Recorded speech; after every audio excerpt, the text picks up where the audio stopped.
star quarterback Teddy Bridgewater. A moment of reflection before the game starts. Teddy having a little fun with the Cincinnati crowd during pregame. Take a look at this.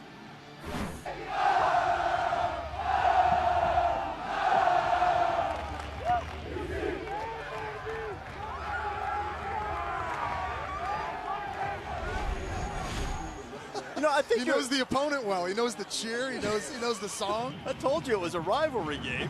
He knows their defense that well. Oh, it could be a long night for UC. Teddy not only knows everything about the defense, he knows their cheers. The wintry weather is headed this way. At the moment, it is just above freezing, just the slightest of wind. There's a 70% chance of rain. As I look out, it appears that we're not getting much at the moment, but it was a steady mist early on that sort of made it miserable feeling for the people out in the stands, but they appear to be perhaps encouraged by some refreshment and now ready to go as we get set for this 53rd battle for the keg of nails. Rodriguez Moore, that's him, deep to receive the kickoff for Cincinnati. Louisville won the toss and deferred. So we'll see the Bearcats on offense first. John Wallace, hero of last year's game in overtime, set to kick it away, and we're underway from the Queen City. And there's Moore inside his 5. Showed a little reverse in the kickoff action. Moore didn't hand it off, and he will be stopped at the 24-yard line. Let's go down to the field now and check in with Kaylee Hartog. Reese, Charlie Strong won't soon forget the last time this team played in rainy conditions because it was more like a monsoon last season at Southern Miss. He told me Teddy Bridgewater only threw 7 passes that night, and at some point during the game, he took off the glove that he's come accustomed to wearing because the glove got wet and he didn't have the grip that he wanted. We saw him warm up tonight without that glove. Now, Strong says he doesn't think the glove gives him any particular advantage. Tonight, they're going to throw the ball regardless. Kaylee, to your point, that game against Southern Mississippi last year, they would have been better off having a motorboat. There's standing water on the field. Brendan Kay pulls down the attempted pass and runs forward, picks up about 4. James Burgess there to stop him. You heard David talk about Brendan Kay in the open. He's a 6'4", 228-pound, 6th-year senior from Marine City, Michigan. He led his team to a high school state championship in 2007. Brendan's been around a little bit. He got that extra 6th year this year as Ralph David Abernathy is stopped for virtually no game. 3rd down coming. Here are the impact players. When Cincinnati has the ball, they've got a couple of gifted receivers in Shaq Washington and Anthony McClung. Both of them have put up big numbers this year. On defense, Marcus Smith is a tremendous pass rusher, leads the nation in sacks. You have Calvin Pryor in the back. Calvin Pryor's coming off of 1-game suspension for a violation of team rules.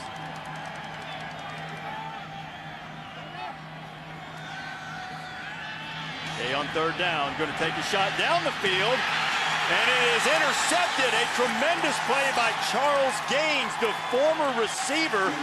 Excellent cover man and one of the fastest Cardinals. It's the first turnover of the night. Louisville is statistically the best 3rd down defense in the country. A big reason why, because of that pass rush, but they got playmakers in the secondary. And Reese, you just mentioned Gaines, fastest player on the team, converted wide receiver. Just does a better job just catching the football over his shoulder. That's plus 16 in the turnover margin category for Louisville. They came in to the night ranked 4th in the country in that regard. So after the turnover, Bridgewater takes advantage of the great play by Charles Gaines, redshirt sophomore from Miami, and Teddy will have excellent field position at his own 40-yard line. Sudden change.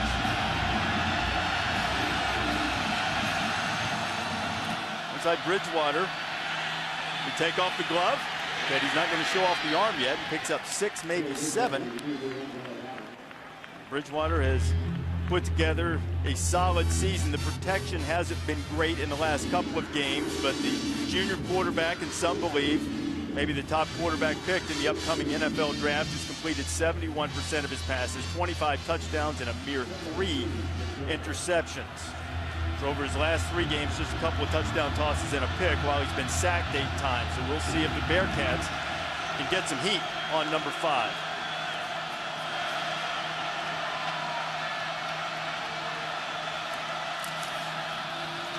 Dominique Brown into Bearcat territory and loose.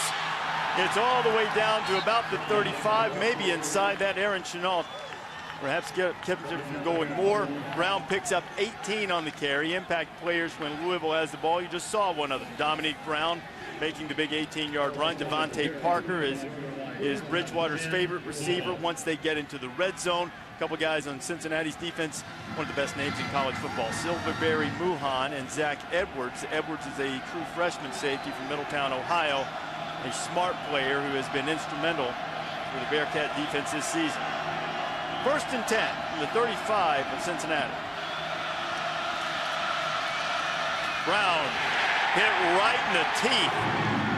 Roaring through there to make the stick is Adam Dempsey.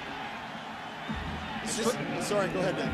And this is where Cincinnati is really good. They're really good up front. You see Dempsey right there in the middle over the nose guard, splitting a double team essentially. And this is where Louisville is going to have to make their bread. They're going to have to, if they run the football, that offensive line is going to have to man up and play better than it has. We can talk all we want about Teddy Bridgewater. And he's going to need some help with those guys up front, creating some holes and giving him some time. First completion. Open is Parker. We mentioned Parker. He had 2 touchdowns last year, and he's got the first one of the night. Louisville on the board.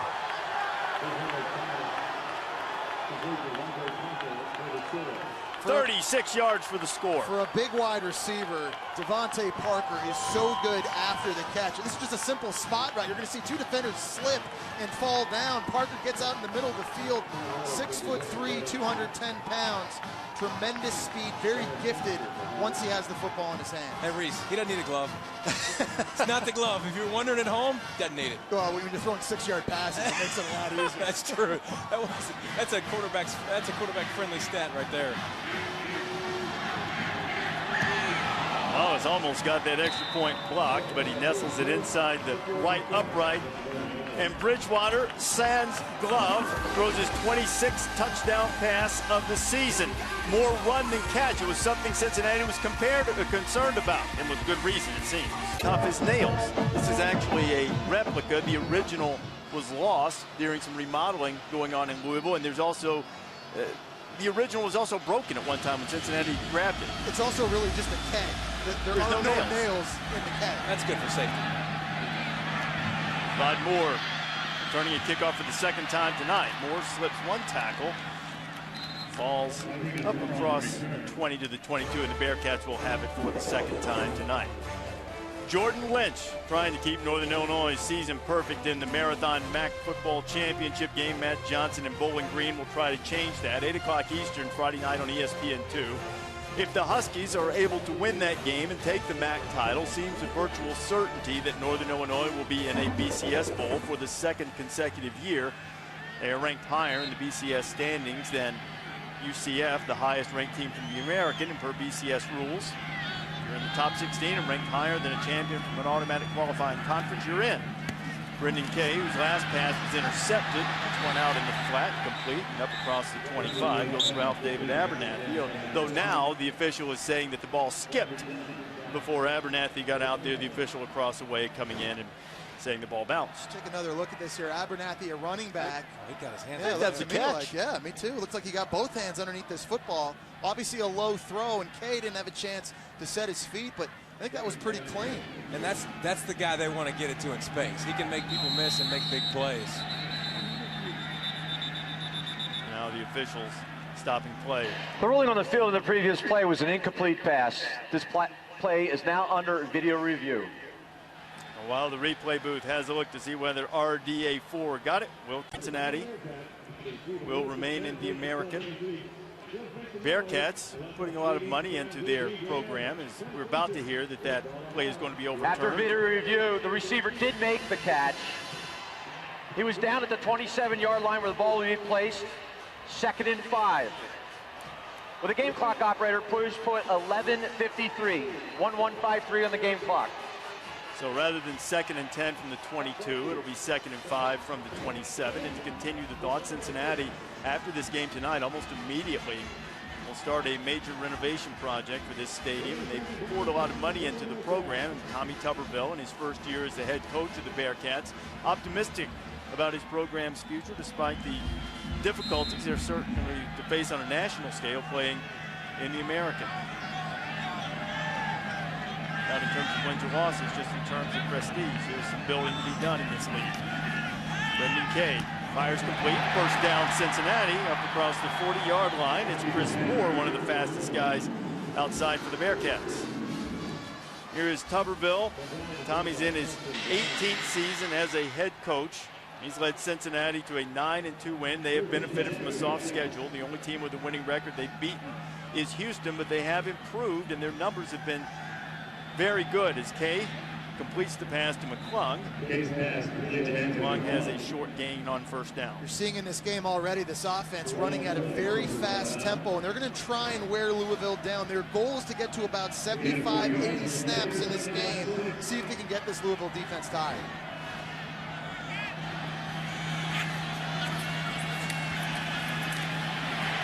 Pressure for Kay, and he's sacked.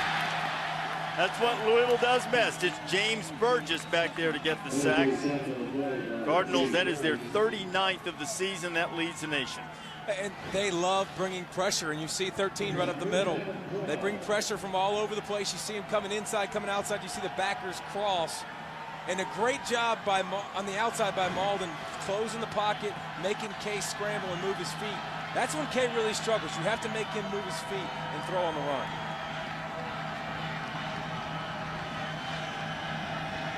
Kay needs dozen. Right down the seam, and he's got that and more. A terrific catch by McClung on a ball that was a little behind him, but placed in a pretty small window. It's a first down for the Bearcats. I think the best two players on offense for Cincinnati are their slot receivers, Anthony McClung and Shaq Washington. These are two guys that have to get a lot of touches in this game, especially working over the middle of the field. Both of those guys have 2 straight 100-yard receiving games. So now Cincinnati threatening inside the Louisville 40. Kay looks to his right, now throws it back to the left, and Abernathy is greeted rudely. Almost as soon as he catches the ball, it is Calvin Pryor, the standout safety. No surprise. You'll see him flying around near the ball. He comes with really bad intentions, which is what I like about him. He's willing to hit, be physical. He's a really good player. They're going to need guys like him playing with good eye discipline in the back end. All that stuff. There's a lot of misdirection by the Cincinnati offense. Faking swings, setting up screens. They're very good making you think the football's going one way and throwing it the other side of the field. 4 receivers now to Kay's left.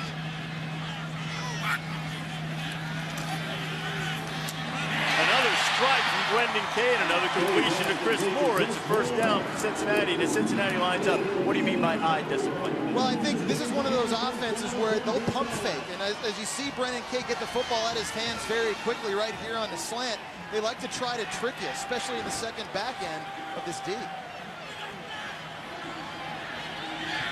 Cincinnati thought that Louisville's corners occasionally didn't exercise proper eye discipline. They could get them peeking from time to time.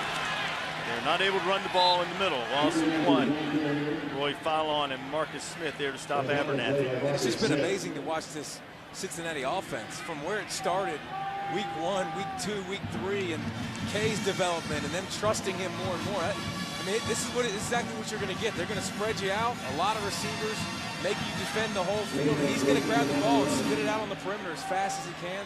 They don't run it great all the time, but they're going to sling it around.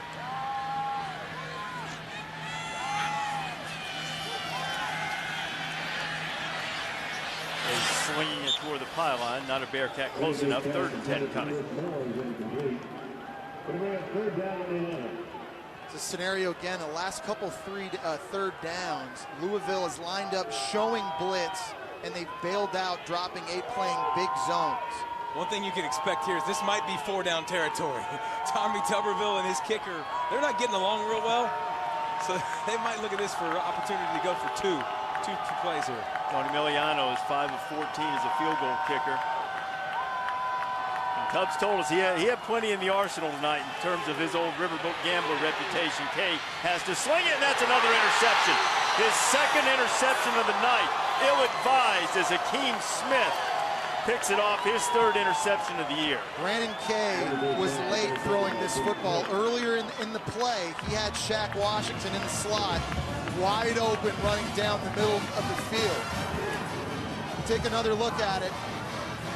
We'll see Washington right here He's just running a post down the middle of the field. He never sees it. Right here, he runs by the second level. That's Calvin Pryor. That's open. He drifted to his right, was late trying to get him the football. You cannot make that type of costly mistake down here in scoring territory. And I think he's a really good quarterback, but if you can make him move his feet, he becomes really average. And you see Louisville, a bunch of active bodies flying in his face, making him get outside the pocket a little bit where he's not as comfortable. Apparently, Teddy Bridgewater's just trying to increase his own level of expertise. First drive, gloves off. This drive, gloves on. Same result, completion to Devontae Parker. We've seen Cincinnati get off to a slow start, throwing 2 picks. The one thing that's really impressed me about Teddy Bridgewater in this offense, they always get off to fast starts, including this game. 8 opening drive touchdowns now in 12 games. Teddy Bridgewater comes out the gate. He's ready to sling.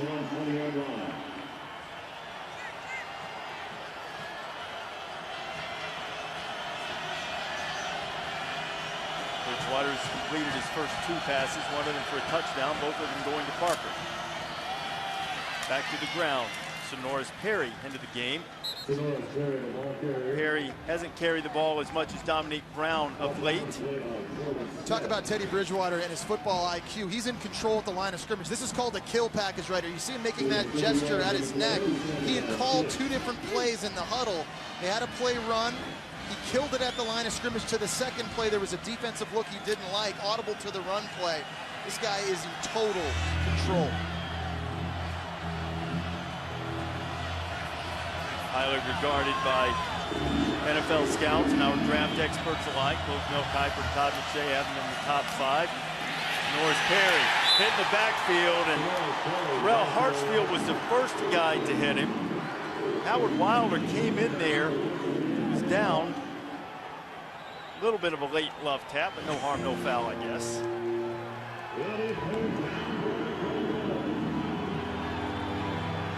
The left tackle, Jamon Brown, just missed on Hartsfield up front on the left side. Really, this Louisville offense has struggled in their last 3 games. The biggest issue has been up front on the offensive line. Way too inconsistent in the run game, especially in pass protection. That's an issue right now on 3rd and long. You've got to protect Teddy Bridgewater. They do. Bridgewater looking to get rid of it. Teddy diving across the 30. We'll see where they spot it. And he's going to be right at the 30-yard line and very close to exactly where he needed to go for the first down. It is a first down. You don't see it often, but the great job. He doesn't show you the wheels. He's got good speed, but he does such a great job going through his progressions and making big plays. But look, who's he supposed to throw to? You find the guy that's open. Everybody's covered, does a great job buying time, scrambling with his feet. He's a great athlete, too. He just chooses not to run most of the time. Great job picking up the first. Good. By the way, you talked about protection, too, Jesse. That was good protection on that one. Bridgewater started to take a shot way downfield. Oh, Teddy almost threw an interception. It was right in the hands of Jeff Luke, the Florida State transfer, and Jeff couldn't hang on to it. You don't see Teddy Bridgewater make that mistake too often. A little bit of an ill-advised decision. I expected him to just take off running with this football or throw it way out of bounds. Live to play another day, and they get lucky, and Teddy Bridgewater knows it right away. He looks over at Christian and says, "My bad, dude." It's a heck of a job by Luke to play the bootleg, too. He was beat. Good job recovering.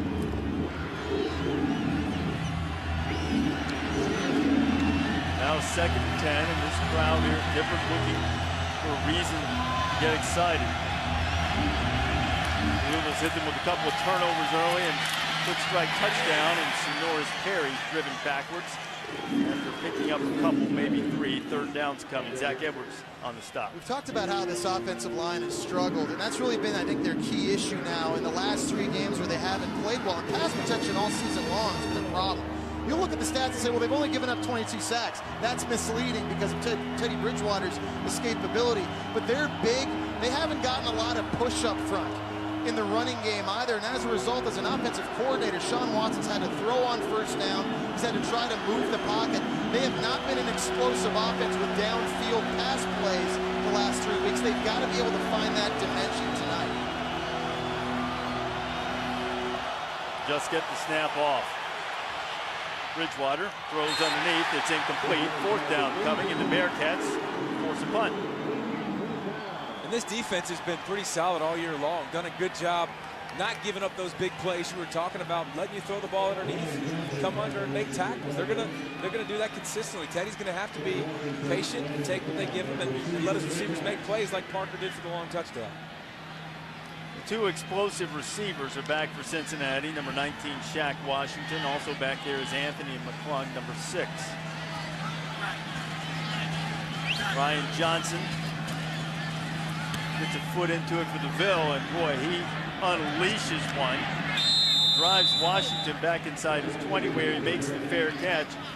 And Brendan Kay, a little bit of a sputtering start for him. Had some nice completions, but he also threw a couple of picks. One on his first throw of the night, and that one that the Bearcats beat game Ohio State and Michigan State with huge national championship game implications for 3 of those 4 teams, although Mark D'Antonio says it ought to be all 4 of them. Mark D'Antonio, former coach here at Cincinnati. Brendan Kay gets it to Blake Gannon, is tied in for a short gain on first down. Terrell Floyd on the stop. D'Antonio, the long list of Cincinnati coaches, they continue to just pick the right ones, don't they? It's been unbelievable. You know, if you understand who you are, and I don't mean that as any disrespect, if you understand your job might be to be a stepping stone type of place, pick a good coach. I think you are in worse shape as the run gets out to about the 30 with Jose Williams.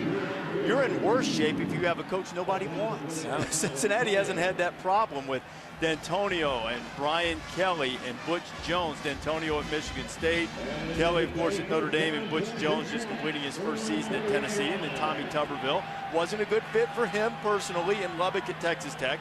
So he chose to come here to Cincinnati. He's close to his wife Suzanne's home. Tuberville's enjoyed a terrific first season here in Cincinnati. Brendan Kay out in the flat.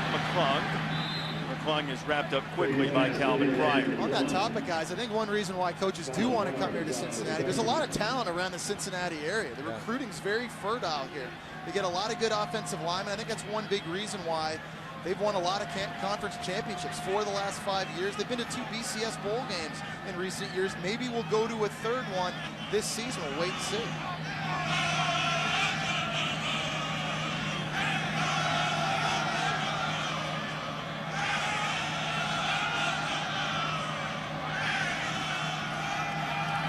Williams slips a tackle, finds running room across the 35 and up close to the first down. Sheldon Rankins lost his headgear, but did not lose Jose Williams, a junior from Miami.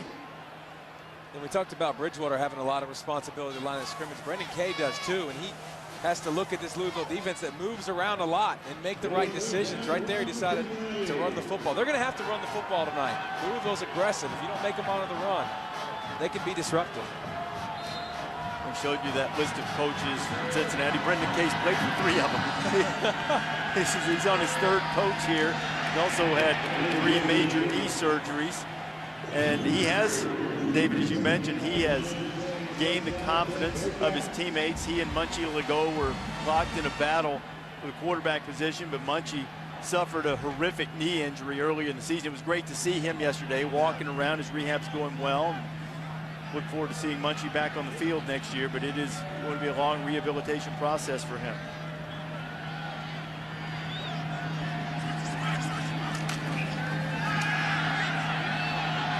Kay firing it out of bounds, 2nd and 10. I like that Cincinnati offensive coordinator Eddie Grant is staying aggressive. And Reese, you had mentioned earlier, they wanted to take some deep shots in this game. They felt like Louisville's cornerbacks peek into the backfield. Because of their pass rush, there are a lot of offenses that haven't had the guts to throw the football deep against this defense. Now, obviously, they got burned by it on the first possession with the pick by Charles Gaines, but it's important he continues to dial those shot plays up. We've got a lot of athletes in the perimeter of the field.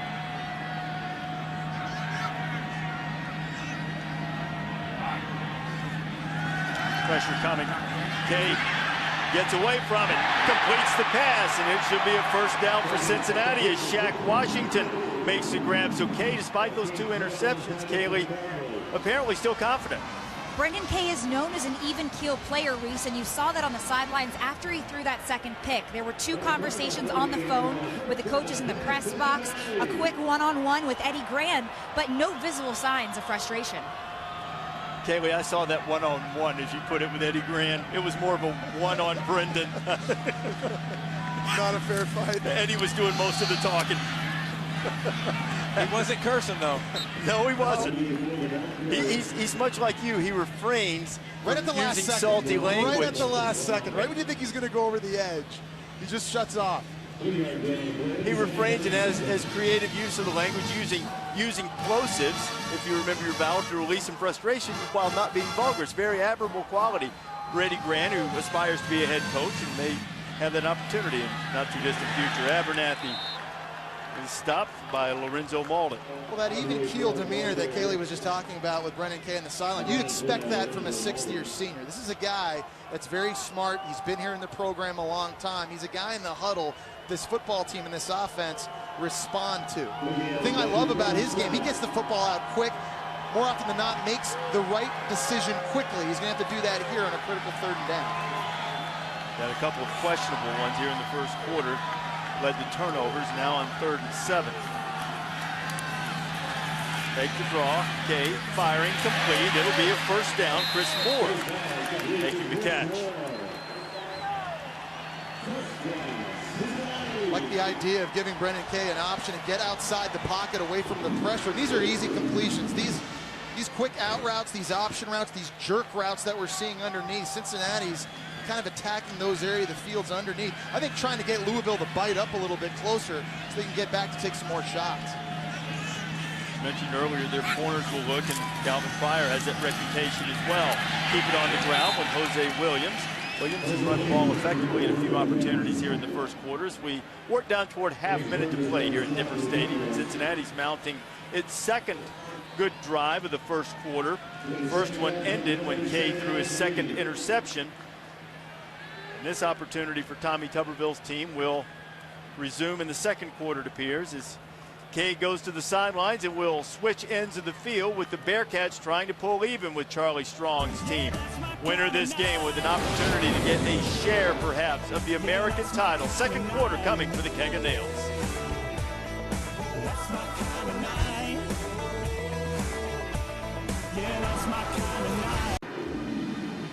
Cardinals, of course, have the yearly showdown with their in-state rival, Kentucky. Cincinnati, meanwhile, its first year in the American Athletic Conference. Williams carrying it, first play of the second quarter. Brendan Kay signaling that Williams got enough for a first down. And it appears, with the chains moving, that the officials agree with it. It seems like since the interceptions, they've slowed the tempo down a little bit. And now they're going to change the quarterback. Mr. Kay is going to go to the sidelines. And Jordan Llewellyn is in. Llewellyn is a 6'3", 240-pounder. He runs what they like to call the Bearcat stuff. It's basically Wildcat. Big fella in for the first time tonight. And there he comes. Llewellyn close to the 25, just short, stopped by Preston Brown. Jordan Llewellyn has been Mr. Everything for this team throughout his career. He's played 6 different positions: quarterback, running back, fullback, wide receiver, tight end, and linebacker on defense. Kind of brings that physical dimension to this running game that they've lacked since they had their offensive philosophical shift. It's been a good fit. Only picked up a couple on that carry. This is the 14th play of the drives, covered 55 yards. Ralph David Abernathy, he's not going to get away. Sure-handed tackle, making the stop. The Louisville defensive line has been able to control that running game in very good order. Pedro Sebia making the stop. I think that's the strength of this Louisville defense. Their defensive line, big, physical, they get off blocks, they make tackles, they play with gap integrity, and they keep the linebackers clean. This is a way better run defense than what they were a season ago.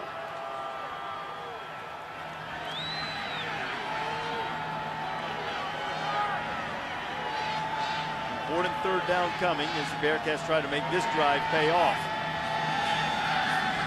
Pressure coming, Cincinnati picks it up well. Kay's got plenty of time and nowhere to throw it. Now Brendan buys a little time. Receiver open in the middle of the field, and was almost the 3rd interception of the night. There is a flag down on the play.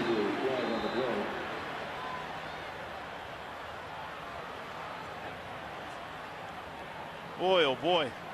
Kay again putting the ball in jeopardy. Lucky not to throw a pick. And pass interference called on Cincinnati. Offensive pass interference. Guys, Brennan Kay has to do a better job working through his progressions. Number 7 of the offense. 15-yard penalty. 3rd down. It's the second time tonight he's missed Shaq Washington wide open. Here he is. He's just running an in route. This is wide open over the middle of the field. It's going to be his 3rd progression. He starts working to left side, but now come back, look at that space. That's where to go with the football. The pocket was okay. Remember, he missed him last time through an interception late. He almost got picked off again right here. And I've been bragging on how he makes the right decisions quickly. He's making me look like a liar. Well, he's made the right decision 10 times out of 14. Well, no, 9. Yeah, 10 out of 14. 2 have been picked off, and that was probably just an errant throw and a late decision. They take the penalty, back him up to the 40. It's 3rd and 23. Okay, flush to the right. Throwing to an open spot of turf. Not to a receiver, so a 4th and 23 among FBS quarterbacks. Brendan Kay compares favorably to the leaders in completion percentage, and he's done well tonight, hitting 10 out of 15. It's the 2 that have been caught by the other guys that have been the problem. Now it's 4th down. Brennan Kay is going to stay in the game, but you've got to get ready for the quick kick, something Tommy Tuberville loves to use. Brennan Kay's done a great job pitting the opponent deep in their own end. Looked like Coach Strong and them saw that too. I think he's like, you know what, we're going to slip somebody deep. Deciding whether they would put some donations to the V Foundation for Cancer Research. Last year, Jimmy V Week raised $1.6 million over 6 years, $6.5 million. You can go to www.jimmyv.org or call 1-800-4-JIMMY-V. And as anticipated, Brendan Kay punts it, and we'd said that he had been very effective in doing so, averaging more than 40 yards per punt. He didn't need a 40-yarder there, but he had hoped to knock it out of bounds a little deeper than the 25. So we promised good completion percentage and good punts. And not so far. It's been a mixed bag. So a 15-play drive that got to the 25-yard line results in no points for Cincinnati. Previously, they had a 10-play drive that got to the 25 of Louisville and resulted in no points due to an interception. So Cincinnati has been able to move the ball, but Louisville's defense has not broken as we've gotten close to the red zone. And as the rain comes and goes, Teddy Bridgewater takes the glove on and off. It started raining a little bit more, a little bit harder a few moments ago. So this series, Bridgewater has taken the glove off of his passing hand. Bridgewater fires too high, incomplete for Damian Copeland. Well, with Jimmy V Week in full swing, and our encouragement, if you're able to come and donate to the cause to help us fight cancer, is something that Teddy Bridgewater is acutely aware of. His mother, Rose Murphy, is a breast cancer survivor. There is Rose. She makes virtually every one of Teddy's games. She contracted breast cancer when Teddy was in the 8th grade. He wanted to quit football, stay home, be the man of the house, take care of his mom and work, and Rose insisted that Teddy continue to play the game. She has been in remission as Bridgewater Rosen has it knock around on Copeland and then fall to the turf. Incomplete. She has done very well with her treatment. Has been in remission. Here are some mother and son moments over the years. Might have seen the great piece that Tom Rinaldi did on College Game Day earlier this season about the relationship between those two. Rose Murphy said that she was Teddy's biggest fan because he was her biggest fan during her fight against cancer, and we're delighted that she's doing so well and wish her the best. And for all of you out there who have loved ones who are fighting that disease, we certainly wish you the best as well. And the Jimmy V Foundation has done a wonderful job in helping fight cancer. On third down, Teddy has to throw it away. It'll be fourth down coming. Nick Temple was the guy back there in Bridgewater's kitchen.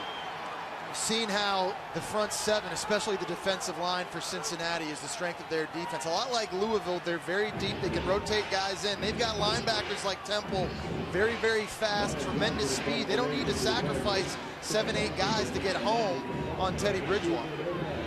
As Louisville gets set to punt, just a moment ago talked about how Cincinnati had squandered opportunities. There's the flip side of that too. Cincinnati's made some mistakes. Louisville's only up by 7. So the Bearcats have been able to escape their miscues and missed opportunities so far. And we still have a tight game in the battle for the keg of nails. Louisville. Place that we've always loved to come to call games on Thursday night. Tremendous history here. Third oldest stadium site behind Bobby Dodd, Davis Wade. Tremendous atmosphere right in the middle of campus. We've been to all 3 of those this year. Pass was a little bit high for Shaq Washington. It's got a really cool environment here, though. You know, the campus is right in the middle. You know, this the field and the stadium right in the middle of campus. The students walk through the stadium every day to go to class. How many universities you get away with that? Yeah, it's intimate, and it's just got a great vibe. Tremendous history. We love coming. I was here early yesterday, and there's a cafe on that concourse level where they walk through, headed to and from class. It is part of the campus experience at Nippert Stadium. It's a really cool place. They're gonna continue to capture that vibe and that feel. Kayla, you have a hard hat down there? I got mine. I'm ready. I'm just waiting for somebody to give me the jackhammer. You want the jackhammer. Pollock wants a sledgehammer. You guys have a little bit of a destructive tendency, I think. Gotta get the aggression out somehow. Yeah, for the last 2 days, all Pollock has talked about is as soon as we sign off with the game, he wanted to be the first one to swing a sledgehammer and knock down part of the wall. Trying to help out. Do my part. They're down in 7. Cincinnati trying to knock down the wall of this Louisville defense. Brendan Kay, there's no other way to describe it. He missed Mikhail McKay. He's just off. He had the matchup he wanted right there, backside one-on-one against Charles Gaines, a 6'6" wide receiver. He got an 8-inch height advantage running the in route. He didn't run the route with a lot of conviction, as you see right there. The football was thrown behind him a little bit, but there's no doubt about it, Reese. He's off right now. I like that. Did he expect McKay to stop rather than slant it, maybe based on the coverage? I think he was potentially trying to back shoulder the throw, but I think as a wide receiver, you've got to make it pretty clear to your quarterback what your intentions are, and I thought on that play, McKay was kind of in no man's land. Punt being returned. Michael Lee Harris, the receiver. It's up close to the 45-yard line. Louisville will have excellent field position as we go to Scott Van Pelt. Reese, good evening. Time now for the Coors Light Cold Hard Facts. Florida State Attorney Willie Meggs announced today Florida State quarterbacks Jameis Winston will not be charged after an investigation into a sexual assault accusation. Florida State takes on Duke. They win that. They will play for the national title. Dallas? All right, Scott, that dominated the afternoon coverage. If you happened to be at work, didn't see it, hadn't heard, Scott mentioned cloud that has been around Florida State football has been lifted, and I'm speaking strictly from a football standpoint here, as Winston and the Seminoles will move on to play for the ACC Championship Saturday night. To the ground, Sonoris Perry. Perry gets into Cincinnati territory. Good pickup on first down. ABC college football prime time. Duke taking on Florida State. What a wonderful season it's been for the Blue Devils. Walter Camp Foundation rightfully naming David Cutcliffe as Coach of the Year. First 10-win season in Duke history. Yeah. ABC Saturday night, 8 p.m. Eastern time, as Duke tries to spoil the dream for the Seminoles and win the ACC. Florida State hasn't had a game this year closer than 14 points. They're a 4-touchdown favorite in that game. Duke will be trying to shock the world as Perry gets inside the Cincinnati 40. Guys, I'm watching Teddy Bridgewater again. He's got his gloves back on right now. And after watching that last possession where they threw it 3 times, it didn't look to me like the football was coming out very well at all. It looked like it almost slipped on a couple of those throws coming out of his hands. So you see he started hot. Did he have the gloves on or off to begin the game? He started with the gloves off. Off. He's got 0-5 since. Now he's going back to Old Faithful. It's not raining currently. It's kind of been intermittent, and it's rained a little bit. Yeah, if memory serves, he's completed a pass with and without the glove. Almost dropped the snap. Perry dances his way forward for a couple. Dick Temple on the stop. And as great as he is, you just would think this offense would be big plays left and right, but they're not. They're just a kind of a dink and dunk, methodical offense. He makes the right decision, but they don't have time up front a lot of times to make those big plays because their offensive line struggles so much. Just high percentage. That's the reason. So it's important in this game now that you're able to run the football, try to get some success, and they've had it. You've got to get safeties to play closer to the line of scrimmage, maybe set up play-action pass opportunities to find those explosive pass plays they've been lacking. You saw the Louisville numbers and guys sitting in the press box, the offensive coordinator, Sean Watson, as Greg Blair sticks his face in the fan. Blair, brother of basketball star DeJuan Blair, has had a good career here at Cincinnati. Watch him bid a good evening to Mr. Perry. Running backs generally don't like facing teams that have not one, but two linebackers that are 250-pound plus. Greg Blair being one of them, that Florida State transfer, Jeff Luke the other. Blair is like a coach on the field. He says things that coaches say. Make sure his team's coming with the proper intensity. Bridgewater, good pocket this time, and he's right on the money to Robert Clark. And Robert Clark has a first down close to the 20-yard line. They'll spot him at about the 22, 1st and 10 for the Cards. Love the play call by Sean Watson. Love the read by Teddy Bridgewater. Man-to-man coverage, they were expecting it, and they got it. So they have two crossing routes going over the middle of the field in the slot. Robert Clark, the Florida transfer, making the catch. But Sean Watson, very, very good offensive mind in lockstep with his quarterback, Teddy Bridgewater. Those two have developed a unique relationship over their time. Sean saying you'll miss him as a quarterback, but miss his character and leadership more than anything else. Bridgewater firing. Clark couldn't get to it. Cincinnati right on the spot. Good pass defense. And David, we've been talking about this because of the lack of performance up front in the offensive line. Sean Watson has had to throw the ball on first down, try to catch the defense off guard, as you see Teddy Bridgewater here rolling to his left. And it is disappointing because of how good Teddy Bridgewater is and how good their wide receivers are. They should be a much more explosive passing attack than they've been.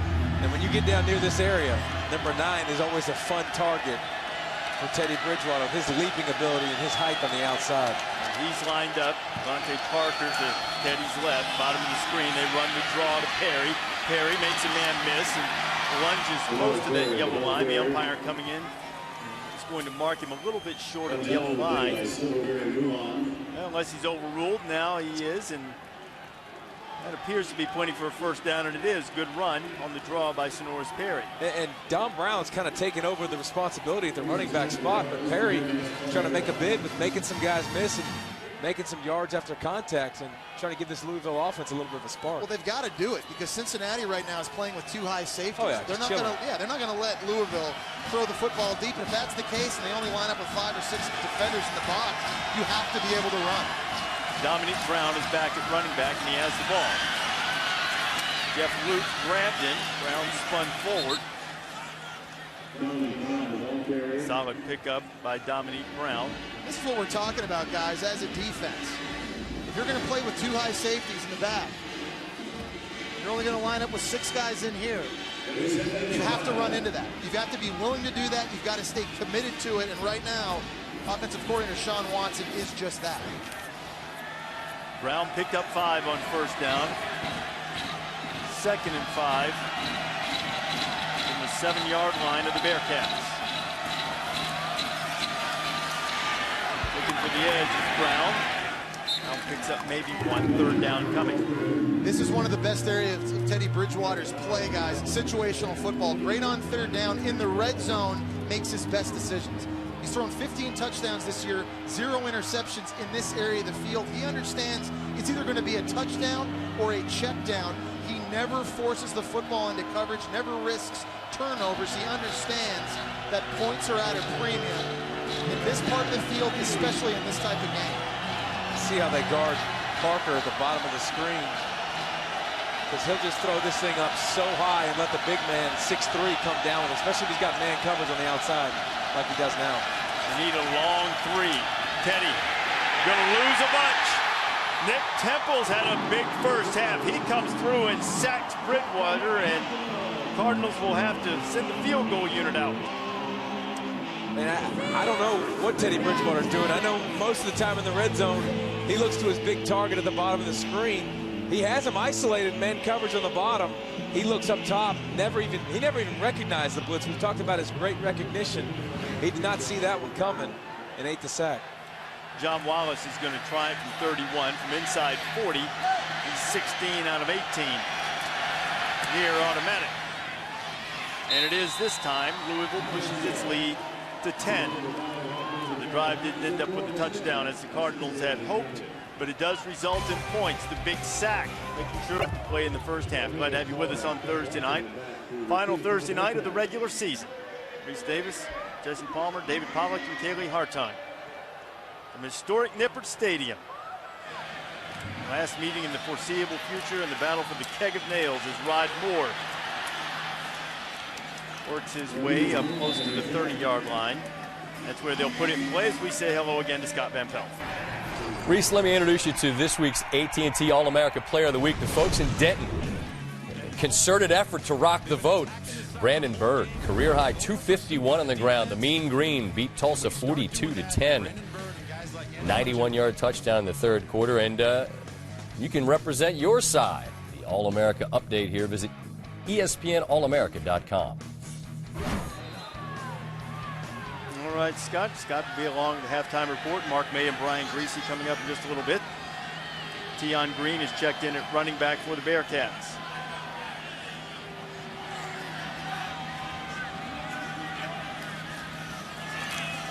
Cincinnati hasn't had a lot of success running it. Green picks up nearly 5. And Louisville does so much up front. You can see Kay, he sees the blitz on the outside when Louisville's trying, so they're going to go, he's going to change the play, going to try to run away from it.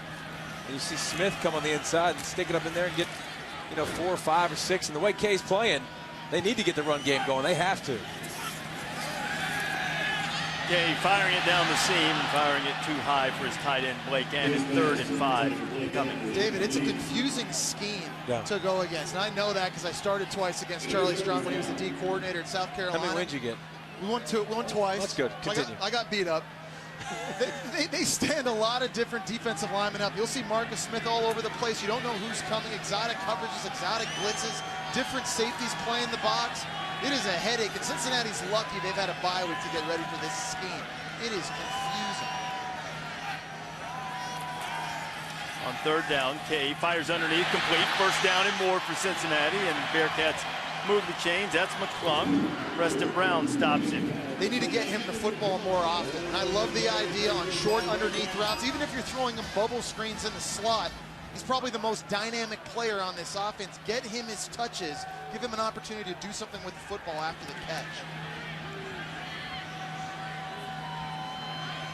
Kay's hit 11 of 19 passes in the first half. It's the 2 interceptions and a couple of misses that have been more troublesome. Back to the ground. Passing game picks up the 1st down. Did an excellent run on 1st down by Green. This is strength versus strength. We talked about Louisville's D-line being the strength. The strength as a position group for Cincinnati is up front on the offensive line. They're experienced, they're smart. I think they do a very good job of handling movement, handling stunts. You've got to be able to do that against the D front from Louisville that likes to move around.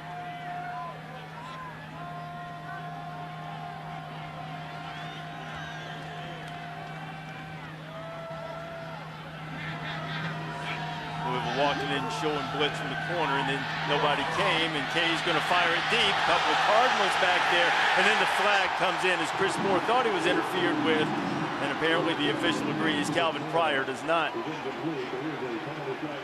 Pass interference. Number 25 of the defense. Penalty results in an automatic 1st down.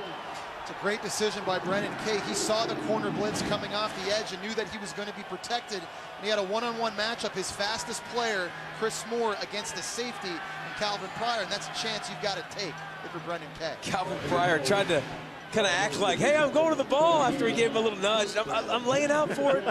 He's trying to make a play on the ball. He's a heck of a player, but I tell you what, they'll take that matchup on the outside, a safety versus a wide receiver any day for Cincinnati. They'll love that. Back to the ground with Green. Green might have had a huge gain if he'd been able to keep his feet. It's been raining off and on. The turf is slick. We've seen some players go down earlier. This looked like this had a chance maybe to score. Got tripped up by the turf lines. Green's a guy that Tuberville said has a ton of talent, future to running back positions, just to clean up the little things, pass protection type things that young backs have to do from time to time. But we've seen some of that talent on display here in the first half. Third down and short coming for Cincinnati. All right, you got to capitalize right now in this area of the field. You've turned it over twice. You've been struggling on offense. Third time. Yeah. Bringing the big boy at quarterback to try to give you that physical presence. Remember, he's 240 pounds. Like to run it with him downhill. He's got a sweet tact on that shoulder. Jordan Llewellyn sticks his head in there and tries to tattoo a Louisville defender. Officials coming in, spotting it right at the 20 and saying, waving the chains around too. I think if you're Tommy Tuberville here, you're thinking touchdown. David, you alluded to this earlier. They've got a kicker in Tony Miliano. He's only 5 of 14 on field goals this year. That has been an adventure for Cincinnati and Tommy Tuberville all season long. You're thinking 7 right here and gain that momentum. I don't think he's real interested in putting the kicker out there anytime soon unless he has to. Haven't seen any tricks from Tubbs tonight. He told us he had the arsenal all loaded up. Play it straight with Green. Green bursting into the secondary. Tion Green. Tion almost a TD. The cannon goes off. The officials are saying he's down at the 1. Come on, Cannon. Cannon, you have to have more discipline. But Green, we talked about it. He needs to be the guy. Look at him. Knee down. He's down. Good call by the official. Cincinnati lines up quickly. See if they go right back to Green. They will not. Brendan Kay on the sneak. He didn't get in. Marcus Smith will make Cincinnati try it again as we'll wind inside 2 minutes to play in the first half. Tuberville's team trying to get on the board. Watching left guard Austin Bugnock. He's looking over at the sideline. He wants the same play run again. Come behind me. For it. Kay hit in the backfield. Slipped away from the tackle. Did he break the plane? He appears to be in the end zone, but now they're saying he's down, and the crowd here at Nippert Stadium doesn't like it much. You see Bugnock doing it again, number 76. He's looking over. Run behind me. I'm your best offensive lineman. This time Kay went the other way, and he found a 260-pound linebacker, Preston Brown. I'd give the ball to Green, fellas. Change it up a little bit. I would have given it At to least him on let first Green down. push. He almost fumbled the snap on the quarterback sneak. Wow. What a goal line stand by Louisville. But you've got to question the play call. Let's see, they're saying touchdown now. They say Kay slipped his way in there. If he had not got in, Eddie Grant, offensive coordinator, you've got to question the play calling. 3 straight quarterback sneaks when you have a 220-pound back in behind you. Kay almost drops this snap. He does. You see, like, he gets lucky, kind of hits it with his knee. He gathers it again, barely gets it in. We think he got that in. I sort of prefer the idea of a bigger running back with a head of steam. I mean, I know you can get stuffed with anything if you don't get pushed in the offensive line. But again, if you show me that formation when the Green's 2 yards behind me, I know what's coming. So everybody's going to commit to it. Is that the runner got across the goal line playing for a touchdown. This play is now under video review. Well, aside from just turn around and hand it to Green, why don't you just bring Jordan Llewellyn back in the game as your Bearcat quarterback and get the +1 advantage with a 240-pound runner? I can tell you this replay is going to be absolutely useless. Way too many bodies, way too much going on in there. You're not going to be able to see what's going on to overturn or confirm. We can go ahead and say it stands and move on to the next play. Because, right, you need indisputable video evidence to overturn this, and that's going to be very hard to find. I agree with what you're saying. That's really big, guys, for this team, getting that touchdown here late, trying to regain momentum at the end of the half. In a game that they have everything to play for. After further video review, the ruling on the field stands. Touchdown. Accurately predicted by David Pollack. Cincinnati will keep the touchdown. Brendan Kay's walking around just a little bit gingerly after those 3 quarterback sneaks, and here he comes.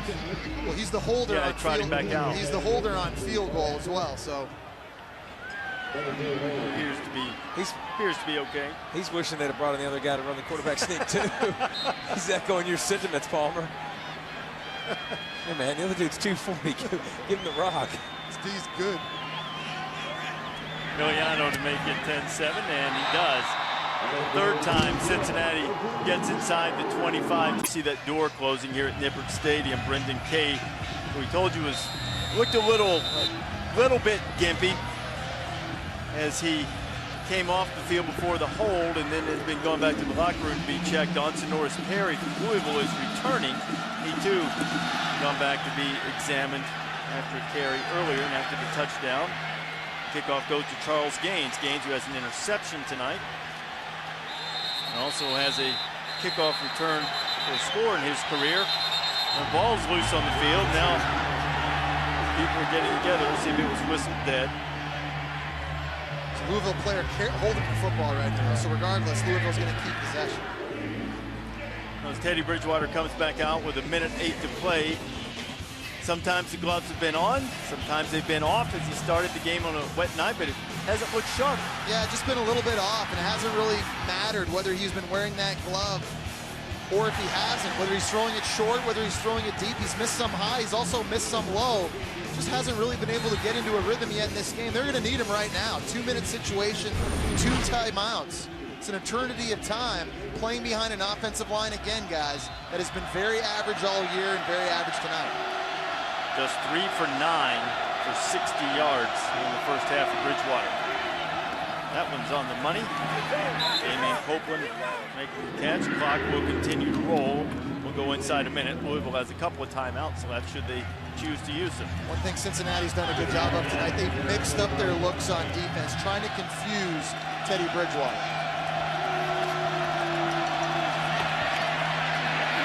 Bridgewater underneath. Another completion. It'll be a first down. Dominic Brown making the catch. Clock stops long enough to move the chains. And I kind of wonder why they don't do more of this. I know the offensive line struggles, but he can get the ball out of his hands so quick and wear down a defense in a pass rush. The outside is incomplete. Parker couldn't come up with a grab. That's another bad throw. He's got to throw that towards the sideline so Parker can catch that and get out of bounds. Parker can't be diving for that football and stay in bounds and the clock continue to run. It's a throw that Teddy Bridgewater normally makes in his sleep. And it's a gimme, it's a speed out, it stops the clock to a 6'3" receiver. Used to seeing him make those.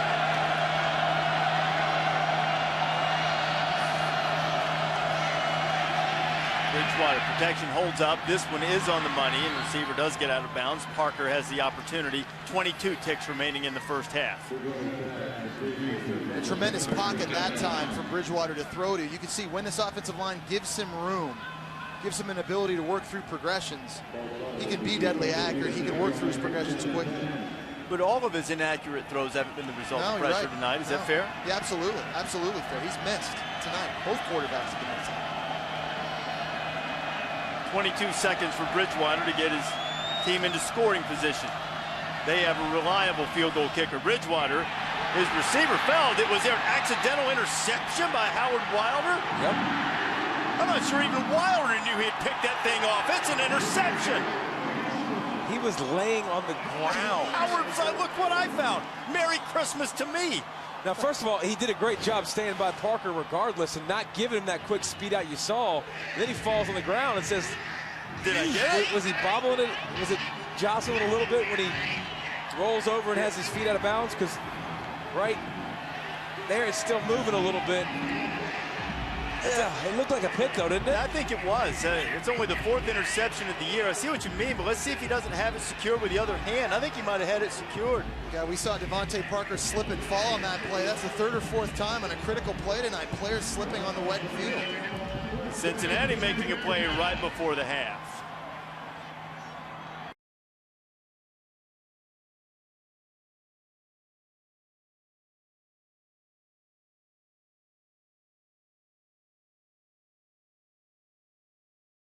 He's going to try to swipe some.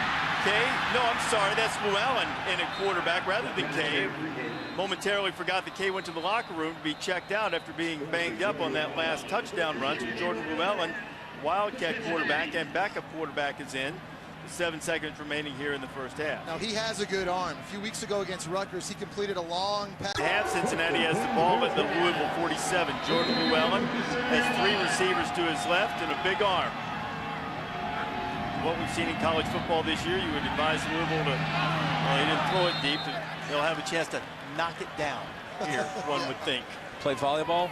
Well, you've got to think, if there is a guy you've got to be concerned about if you're Louisville, it's the 6'6", 200-pound Mikhail McKay, transfer from Arkansas. He's a guy that is dynamic. He can go up, jump up, pluck the football out of the air. And you guys are right. How many times this year have we seen defenses get greedy, try to go for cheap picks, cheap stats? I think they're going to do well in this one. Yeah, Tuberville has opted not to throw it deep. In contrast with the Riverboat Gambler personality, Tommy, with his starting quarterback banged up, backup quarterback in, and opted just to take it to the half in a 10-7 game as we go to accustomed to. And Kay on the season now approaching 3,000 yards, but the 2 interceptions really undermining his first half performance. Bridgewater and the Cardinals will get the ball first to start the second half.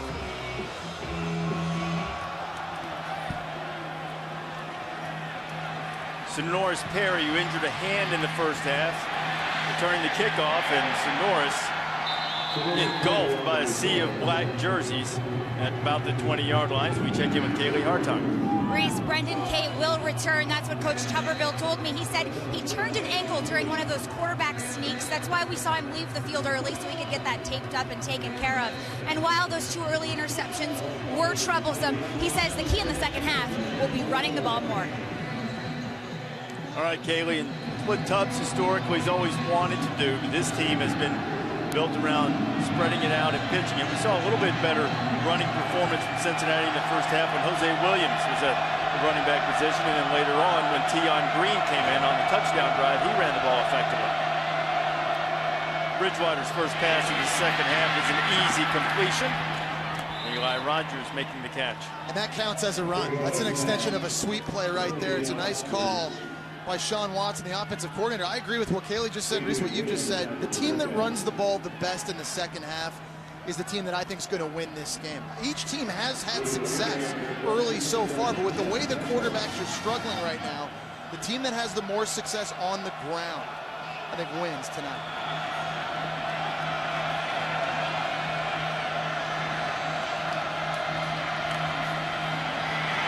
Big hole gaping over the left side for Dominique Brown, and Brown across the 40 and picks up the first down. A nice seal block from tight end Ryan Hubble. He's only 227 pounds. You're going to see him right here come back across and get a wham. Yeah. Sets up the lane for Dominique Brown. That's fine. I mean, I think they're going to have to be a little bit more creative in their run game with some motions and get Cincinnati moving. They haven't knocked him off just conventionally. I like it. I like the play design. Quick first downs to open the second half. Bridgewater didn't know the snap was coming. It didn't appear.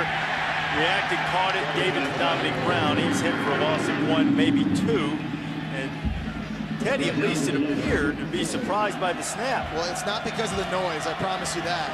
I mean, this is an away game. This is a rivalry game. It isn't that loud. They've got to dial in. Jake Smith, who played right guard a season ago, has been the center all season long. Got to make sure he's on the same page with his quarterback. Well, there's a lineman down for Louisville right now. It's Cameron Joyer, 265-pound fifth-year senior from Tampa, Florida. Louisville, as mentioned, has had some struggles on the offensive line. Not a lot of depth here, in this right guard position is one that has changed in terms of starters a couple of times over the course of the season. As we watch the replay to see, that often happens to linemen when they are hurt. You have a man roll up on you. In that case, it was Adam Dempsey who went in to by Vizio. Louisville right guard Cameron Joyer walked to the locker room under his own power, noticeably limping. Chris Acosta is checked in instead on a 2nd and 12. Teddy Bridgewater throws a completion. Puts it out in the left side of Devontae Parker. Wilder tackled him immediately. So we talked about how Louisville needs to run the ball. That might have gotten a lot more difficult now with this backup guard and Chris Acosta. You see there, only 275 pounds. He's very light. He can get pushed around easy. He's going to be lining up against what I think is Cincinnati's best defensive lineman, and Jordan Stepp inside. You see right there, number 94. On a 3rd down and 7.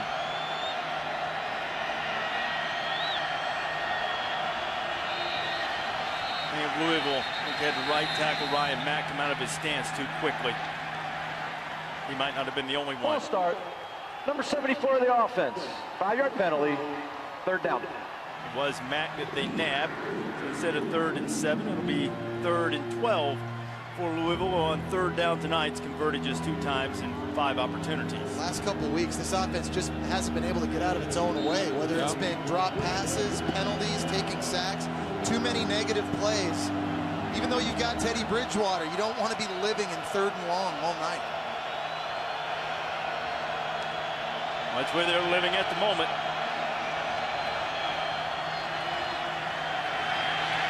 Teddy spins away from the pressure. Now fires complete and taking a big hit after making the catch is Rodgers. The freshman Zach Edwards, who has had a terrific first year here at Cincinnati. He enrolled early, had a nagging injury that kept him out for virtually every practice in the spring. They didn't know much about him, new staff coming in under Tuberville, but boy, as soon as fall camp started, Edwards just took off and nailed down the safety position. He's been terrific in his first year here with the Bearcats. So after that tackle, a 4th and 4, leaving Ryan Johnson to punt it away. Johnson gets off a beauty, and McClung will make a fair catch inside his own 15-yard line. College football presented by K Jewelers. It'll be Bedlam in Stillwater. Number 17, Oklahoma. Bob Stoops taking on Mike Gundy and the Cowboys. If the Cowboys win that game, it's off to the BCS in the Tostitos Fiesta Bowl. You can see it on ABC at noon Eastern time. And don't miss the halftime show with Jesse Palmer and John Saunders in there, too. 2 fine Canadians bringing you your college football each and every Saturday, ladies and gentlemen. Well, that's right. If you're talking about Canadians, then maybe they should watch the ESPN halftime with Mark Lou and me. I'm kidding. I have a lot of friends from Canada. Great respect. One right beside you. Yeah, that's right. 1st and 10 after the punt. Not much running room. Randy Dunn is there to greet Tion Green. And as much as we talk about Cincinnati or Louisville's offensive line struggling, Cincinnati's offensive line has got a big challenge with the defensive line with Dunn and Smith and Malden. You've seen all those guys flying around, making big plays. It's a very capable front 4 for the Louisville Cardinals.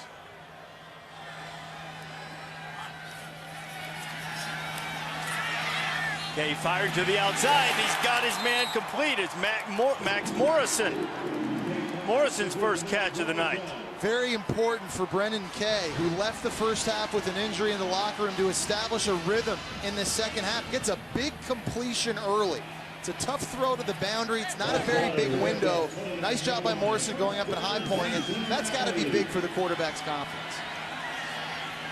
First down also helps him on field position. We're backed up after the good punt from Johnson. Green had a lot of success running in the first half. His 2 carries here in the second half have resulted in a loss of about 4 yards. Roy Philon was the guy to get him this time. Dave, you just mentioned the D-line. I think one of their best is Roy Philon inside. And I think one of the great things about this D-line is the depth they have. They rotate 9 guys in each and every game. And that's an advantage when you get into the 4th quarter against a tired offensive line.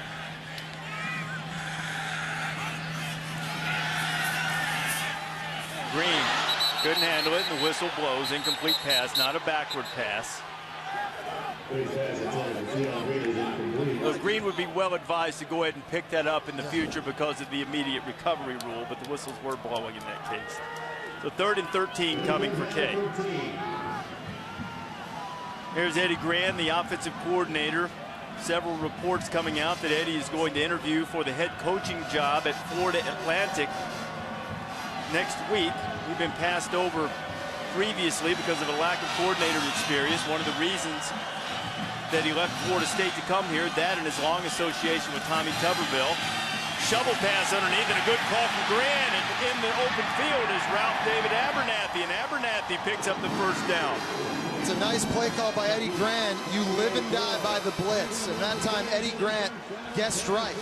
Louisville decided to blitz 2 inside linebackers. They throw the shovel pass. It goes right by the blitz for a big first down. Picked up 17 on 3rd and 13. Now the Bearcats got a little something working. Moore, quick completion. Pickup of 2. It'll be 2nd and 8. Sorry, Dave, go ahead. I said we haven't seen a lot of that so far. I mean, Yeah. we talk about getting the ball out of your hands quickly, and he's done it all year. Kay, great job, great design. Give it to that guy too. Number one in space is one of their best plays they could do. But just then right there, you saw Kay turn it out and spit on the perimeter. You see a lot of that from Cincinnati in the past. Those bubbles, the fake bubbles, have gotten away from that this game so far. Kay has a lot of company. Going to unload one, has a man open, and he's got him! McClung's inside the 10, and finally dragged down, but the football bounced screen late, but McClung was able to grab it back, and it'll be first and goal for the Bearcats. Take a look at Kay. Ginger getting up again. Of course, again, left the first half late with a bit of an injury, having to tough this out. It's a nice job in that last play, just keeping it alive for McClung. Their best receiver working the middle of the field wide open. Didn't get to him right away, but a nice job keeping his eyes downfield on the scramble. McClung, 49 yards on that one. He's only 14 yards away from his third straight 100-yard game. And Cincinnati just about 6 yards away from taking the lead. You got to run it. You got to run it here. They do. Green churning his feet. Gets down to about the 2. Second and goal coming. I think Louisville's defense is inviting it. They're only playing with 6 defenders in the box. And when you got a big 220-pound, 230-pound running back, you got to take your chances.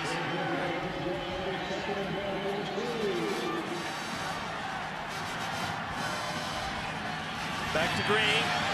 Nothing doing. It'll be third and goal. So what do you do now, David? Do I have an option to put number 10 in? You do. He's on your roster. See, I think Cincinnati's better when they spread you out and get the quick passing game involved. It's not really their game. I mean, yes, we're talking about the mass inside, but you also got Preston Brown in there for Louisville, who's 260-pound middle linebacker. He says /D lineman. I'd spread him out a little bit. Well, a couple of things to note is Tion Green, who's down on the ground for Cincinnati. And as I'm watching Brendan Kay back behind the huddle, he is noticeably limping now. So maybe that Jordan Llewellyn idea is a pretty good one, Dave. I think another reason why it's a good idea is Tion Green's your only big physical running back. So Jordan Llewellyn now becomes the only option in the power running game. Everything else needs to be finesse. This is a critical decision here for Tommy Tuberville, offensive coordinator Eddie Grant, and his staff. You think he feels comfortable with a field goal kicker from this distance? No. I don't think so after the Houston game. I mean, he thought he was pretty much this close in the Houston game, and he was like, you know what? I feel good. We'll go up 2 possessions. Nah. True, but the difference is you have field turf here, and that was a quagmire that they were playing on in Houston. 20-something yards. True, I don't care if you're playing but on a slip and slide. turf was not. Well, that's pretty much what they were playing on. Was slip and slide, mud puddle. I'm always trying to accentuate the positive, David. Well,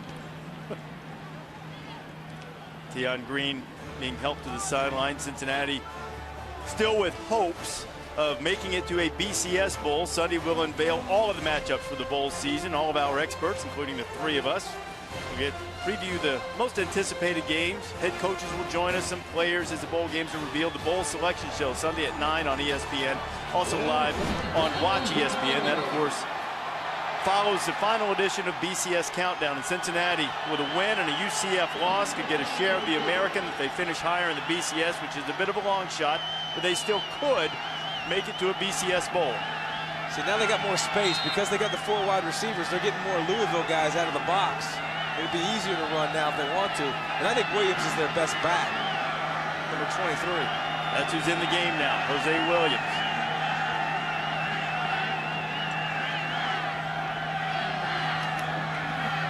Okay, quarterback draw, touchdown Cincinnati. And Kay took a massive hit as he went into the end zone. And Brendan hasn't gotten up yet. He took a shot as he lowered the pads, got into the end zone, but the 6-year senior sold out and got it into the end zone for his team. He's gutting this game out, there's no doubt about it. Not even close to 100%. They set up for a pass. Marcus Smith unblocked, coming off the edge, and Brendan Kay does his John Elway impersonation from the Super Bowl, diving head first. Whatever it takes to get into the end zone. So we say bringing number 10 to run it, but they run a quarterback draw with Kay instead, who's been limping around like crazy. Great individual effort by Kay. Now, Kay is normally the holder on extra points, but after being shaken up, he's going to the sidelines. John Lloyd is the backup holder. He'll put it down for Tony Miliano. Try to make it a 4-point Cincinnati edge. Miliano is true. Fire the cannon. The Bearcats have taken the lead in the battle for the keg of nails. And Brendan Kay, who's been through 3 knee surgeries, banged up an ankle tonight, took a shot in the noggin as he scored a touchdown to put his team on top. Drive of the second half, and that was a 10-play, 87-yard drive. It took nearly 4 minutes and culminated when Kay kept it on the quarterback draw.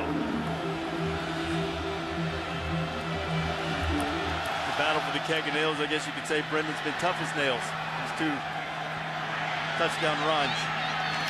Sonoris Perry gets out to about the 23-yard line as we check in with Scott Van Pelt. The Coors Light cold hard facts.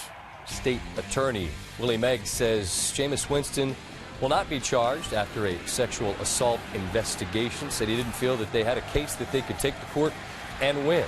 Florida State and Winston take on Duke Saturday night. Win that, they'll play for the title.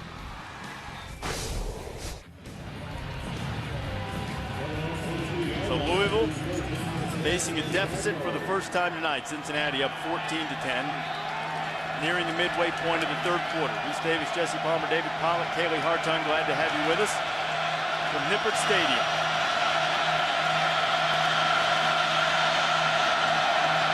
Crowd for the first time tonight is really starting to get energized.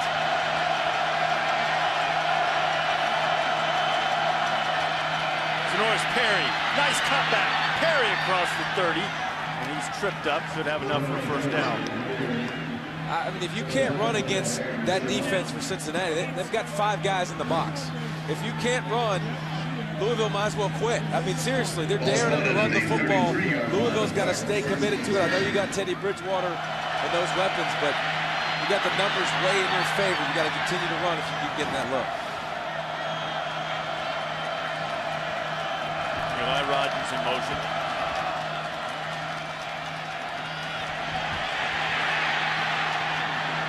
Flag flew before the line of scrimmage. Solomon Tentman was the one chasing Teddy.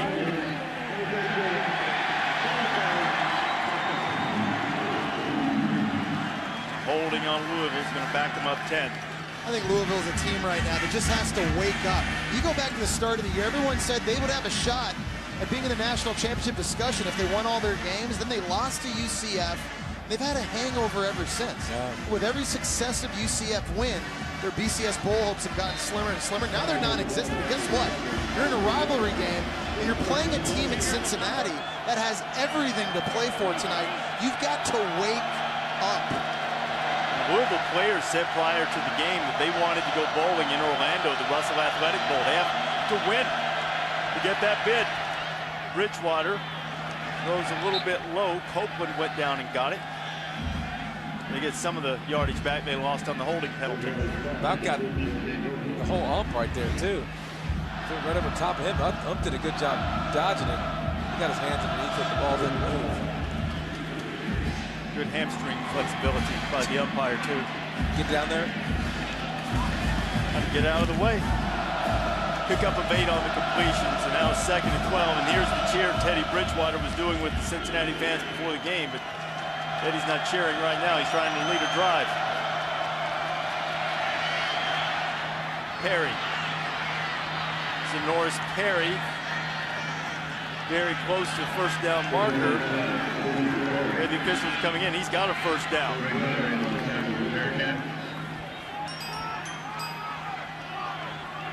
So after the holding penalty backed him up 10, Bridgewater completes a couple of passes.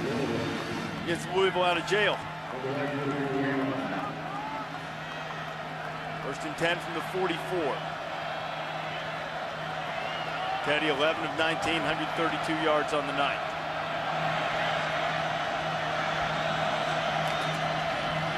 Perry. Another big hole in the middle of that Cincinnati defense. Perry got about 9 on first down as we go down Kaylee, what's the latest on Brendan Kay? Reese, I've been told Brendan Kay has been cleared to return. A member of the staff telling me kids don't get any tougher than Brendan. As for running back Tion Green, he is still under evaluation. When I saw trainers, they were looking at his left knee. David, when presented with a situation like Kay in your playing days, what was your go-to strategy to tell the trainers? When they ask you what's hurt, my shoulder. So you didn't get hit in the head? Nope. My shoulder hurt. Not that we're advocating such a policy with the emphasis on safety, but it does speak. And the officials are pointing to move the first down marker, despite the fact that Cincinnati player Leviticus Payne, whose name I've been dying to say all night, Reese, comes out with the ball. You're a 6-year senior. You've been through everything you've been through. You're not missing this moment.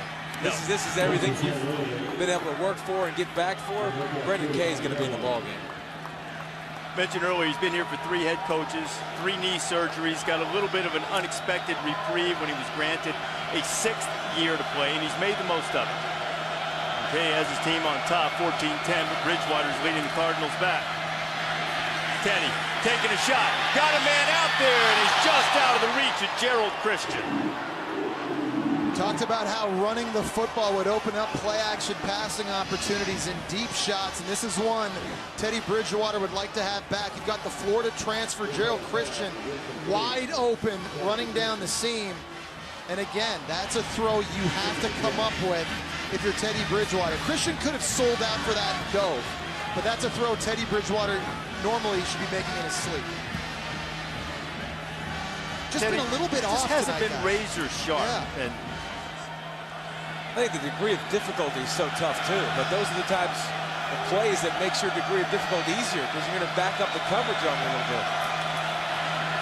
2nd and 10. Bridgewater fits it into Rodgers. He's at just inside the 40. Got to get to the 35 for a first down. Guys, one thing I've been impressed with tonight is this secondary from Cincinnati. With the exception of the Devontae Parker touchdown early, they haven't allowed a lot of yak to know. When a receiver makes a play, they're dragging him down on the ground early, and they're making Louisville earn these first downs and earn their yardage. Mark Kaufman, the defensive coordinator, told us that yesterday. He said they're going to make some plays. We can't let them have a lot of yards after the catch. And since that early touchdown in the first quarter, the only one from Louisville, Cincinnati's done an excellent job of that. Pressure. Bridgewater got drilled. The pass is incomplete. There's a flag down. Howard Wilder was on the coverage. They're calling a face mask on Louisville. Adam Dempsey came in and blasted Bridgewater. We've talked about how this offensive line has had issues with pass Personal protection. foul, grasping the face mask, number 71 of the offense. It's a 15-yard penalty, 3rd down. That's Chris Acosta, who's in the game after the starting right guard, Cameron Joyer, is injured. I thought this was a screen pass, Yeah, by the way. I did too. I mean, he got through so quick, right up the gut. I was like, surely he'll let him go, but here's the face mask. Well, he didn't even touch Dempsey. No. I mean, you're talking about the backup right guard in the game. You could see Acosta grabbed his face mask when he was coming in, but he still missed it. But guys, and what do we talk about the last several weeks? This offense not being able to get out of its own way. Bad penalties. 3rd and 19, though, you got a lot of plays in the playbook, right? That's 3rd in California, no. The subject of the face mask, Teddy probably wishing if Chris was going to grab it, might as well gotten a hold of it so he wouldn't get hit in the teeth. Bridgewater. He got a face mask. Might have gotten his face mask grabbed. He's sacked. I don't see a flag. 4th down coming. Silverberry Muhan making his presence felt. Silverberry got his Adam's apple or his face mask, one of the two. You've been waiting to say that name all night, hadn't you, Reese? Got a good story about Silverberry after you watch this. No, didn't get the face mask up around the shoulder pads and the shirt collar. He was named after the author A.R. Silverberry. Parents were fans of that, so with a creative name like that, naturally his brother's name is Kevin. Johnson gets the punt out of there. Does not take a fortuitous bounce for Louisville, so Cincinnati's going to have it outside of its own 20-yard line, a 4-point lead, and the ball as we get late. UCF loss. UCF plays on Saturday against SMU. At stake, a share of the conference championship, and potentially for the Bearcats, if everything goes their way in the BCS standing, should UCF lose, at least have a shot of making it to a BCS bowl. Brendan Kay threw it to Chris Moore, who tried to run before he caught it. On top of that, Reese, even if UCF were to win this weekend against SMU, the winner of tonight's game going to go to the Russell Athletic Bowl. That's the second best bowl tie-in for the American Conference. We talked about all the things that Tommy Tuberville and his team are playing for tonight. There is a lot on the line. Cincinnati had a very soft schedule early. They became bowl eligible and hadn't beaten anybody that had won more than 2 games at the FBS level. Only 1 win over a team with a winning record in Houston, but the Bearcats have played well enough against a 10-win Louisville team tonight. They have a 14-10 lead as we head toward the 3-minute mark, and Brendan Kay struggling again. Here are the strength of schedule numbers. Louisville's mark pulled down not only by the American Conference, but the fact that Kentucky wasn't very good this year, and Cincinnati's has been 3 spots worse than Louisville's so far. 3rd down, facing the Bearcats. They've converted their last 5 opportunities.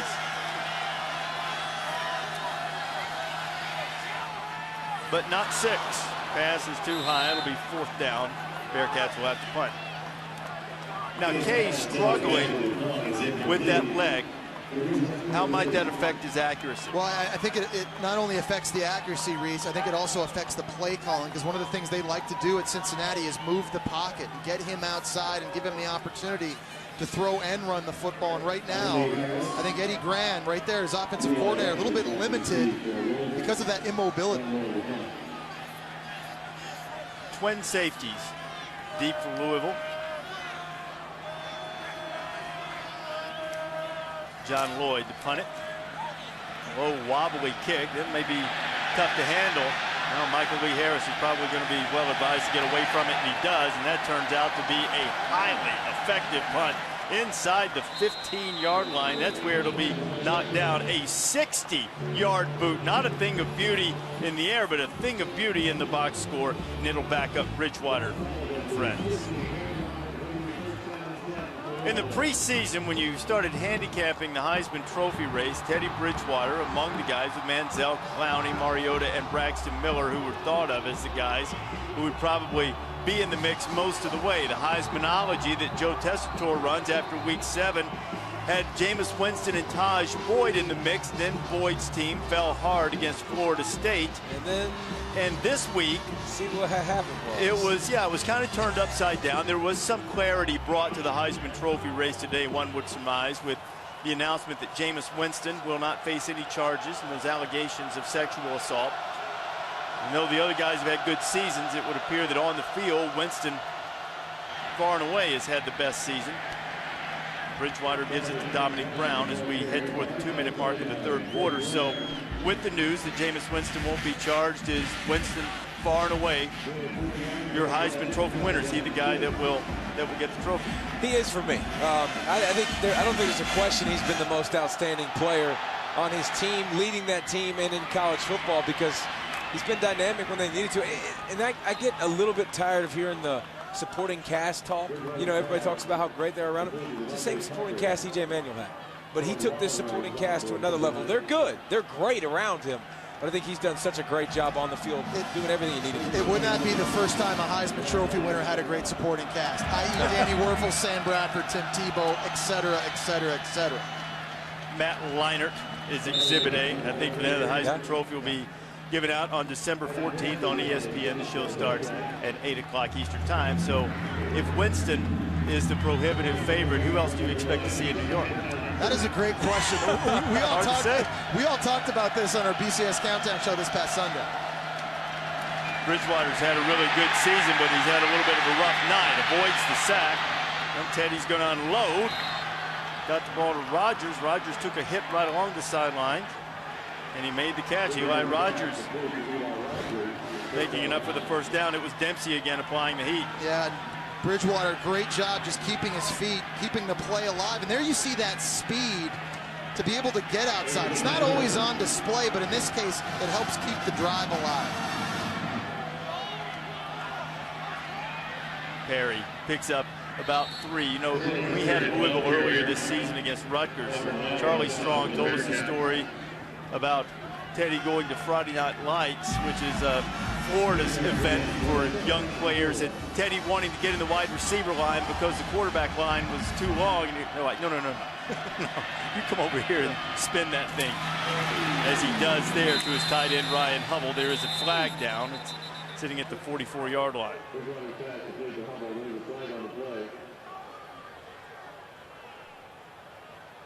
An eligible receiver downfield on the offense. Number 83, the tight end, was covered up.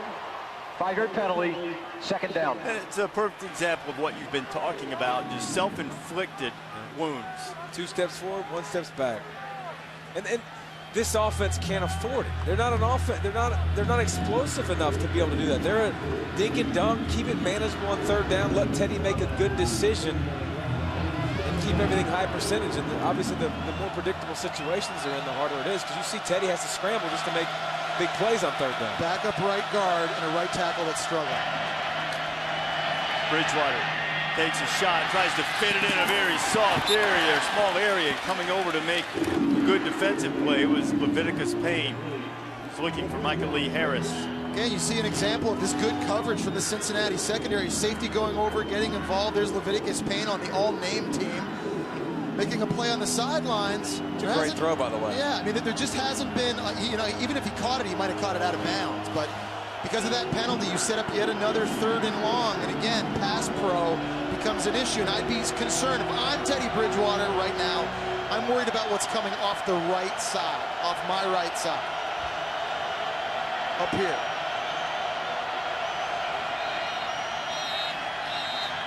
Another flag and a false start. False start. Number 74 of the offense.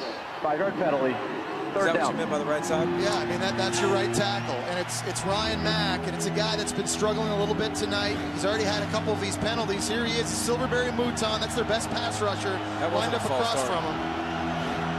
I didn't see a false start there. He moved a little bit before the other lineman. The question was the snap already underway? It didn't appear to be. I mean, there was a tiny twitch. A little flinch. Yeah. You couldn't see the ball for sure. He certainly moved before Acosta did at right guard. Jesse's been pounding on you all night, Mac. You didn't deserve that penalty. I'll give you a little slack on that one. 3rd and 14. Inside a half minute to play in the 3rd quarter. Bridgewater pressured, steps around it, long throw, and that probably should have been picked and taken back to the house by Howard Wilder.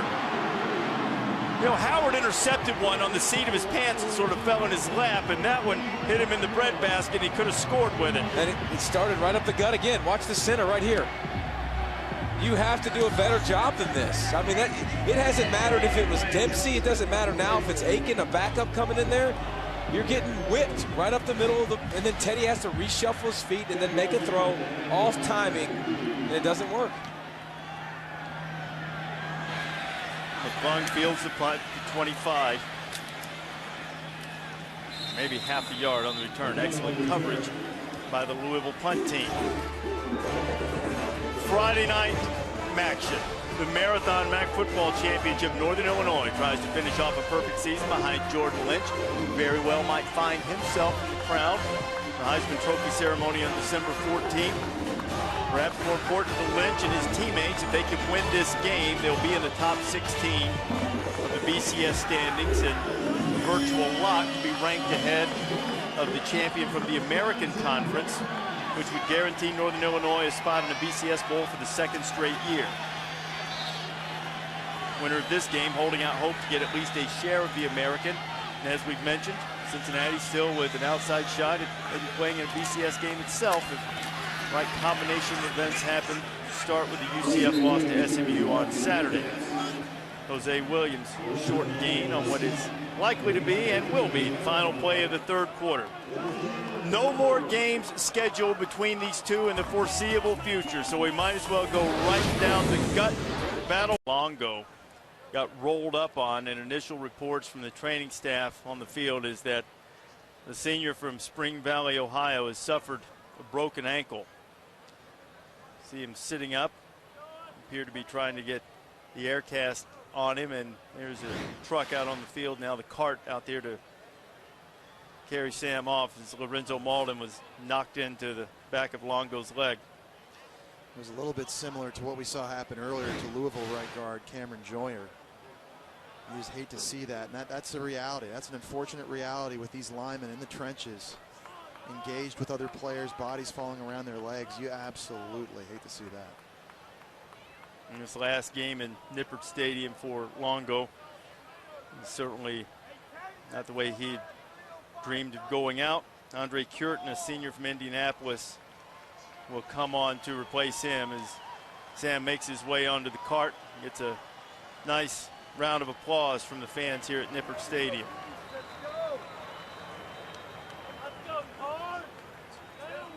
You see that cast on the left leg of Sam Longo.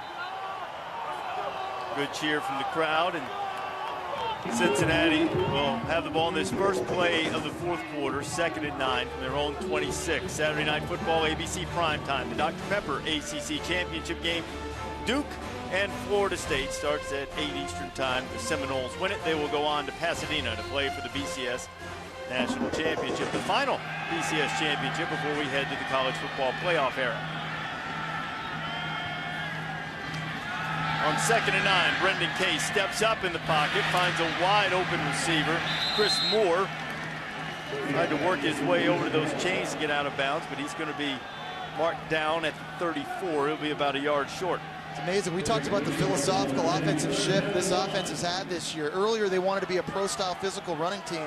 After a loss to USF, they figured out they weren't not very good at that. They weren't built to be like that. Hit in the backfield. They couldn't run it from the spread, though a good power run from Jose Williams made it closer than it really had any right to be. So they've had to become a more finesse rushing team, and we said here the team that ran the ball best in the second half would win this game. Right now it's very tight, Louisville and Cincinnati.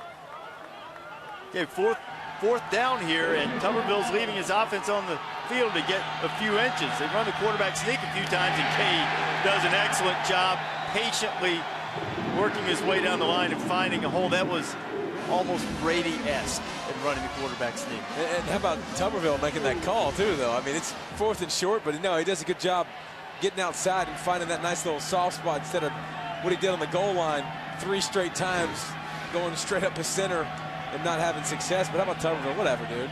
He make it. No problem. Hey, Tubbs has never been shy about rolling the dice.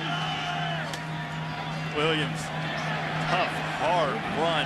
It's up to the 44, pickup of about 5. Marcus Smith got him on the ground. We haven't heard much from Marcus tonight. No, we really haven't. Marcus Smith, 2nd in the nation in sacks. What about Lorenzo Malden on the other side with 9.5 sacks himself? These guys have been very quiet tonight. Haven't had the impact that I think we all anticipated them having in Cincinnati backfield. Smith 2nd overall in sacks, and sacks per game. He actually had the lead, but he doesn't have one tonight. And Trent Murphy of Stanford battling it out for that honor. Short pickup on 2nd down. So why is it you think that those two ends that are so important in Louisville's defense haven't been as effective? I think the biggest reason to me, Brendan Kay's done a good job. While he hasn't always been accurate, the ball is coming out fairly quickly, and that's been a consistent thing all season long. I also think he's bought time really well too. He scrambled around and moved well enough and got rid of the football with his legs too.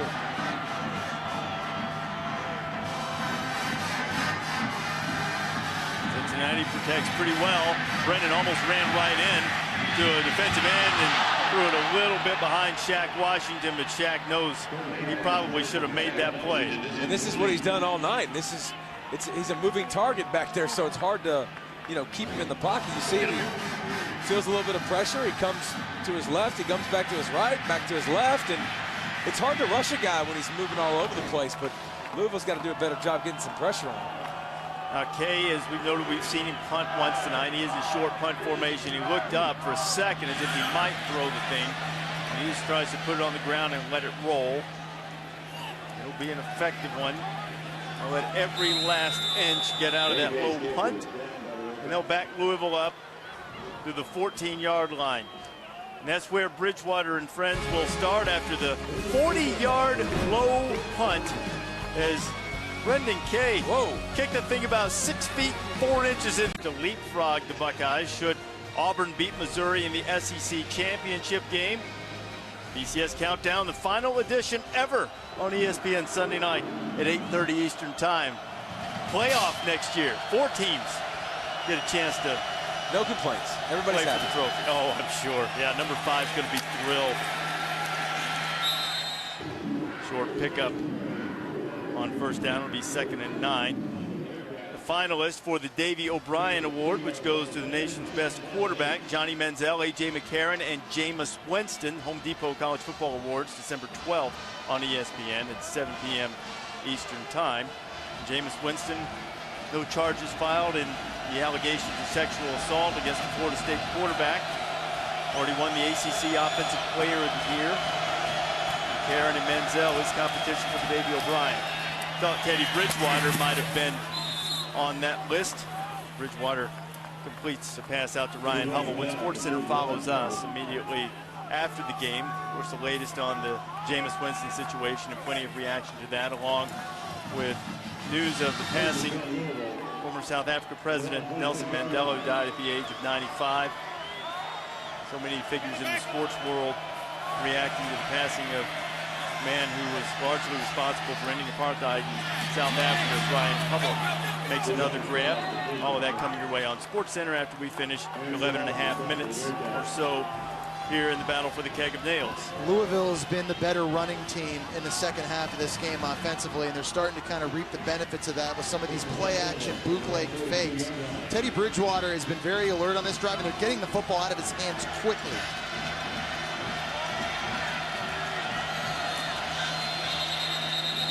Don't say anything nice about their offense. Another false. Well, let's see. False start. Number 9 in the offense. 5-yard penalty. First down. It's never, ever an excuse for a wide receiver to jump off sides.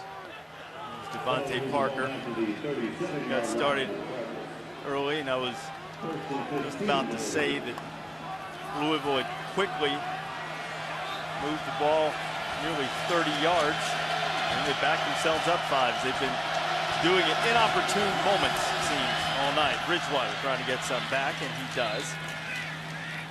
Firing it right on the money, and the man who just jumped early, Devontae Parker, makes the grab. And I like it. They're starting to pick up their tempo a little bit, see if they can't continue to get UC off balance a little bit. Remember, they take their time so much. You let the defense see what you're in consistently.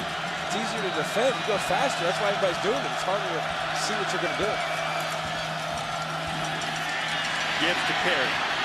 Sonoris lowers his pads, gets into Bearcat territory, and they'll move the chains. I think what the tempo is also causing Cincinnati to do is it's forcing them to be more vanilla on defense. In the first 3 quarters, they were doing a great job mixing it up, and their defensive coordinator, Art Hoffman, told us, we want Teddy Bridgewater, we want to make him call the game. We don't want to let him call the game. If you show a guy as experienced as him the same looks over and over and over again, he's going to dice you up.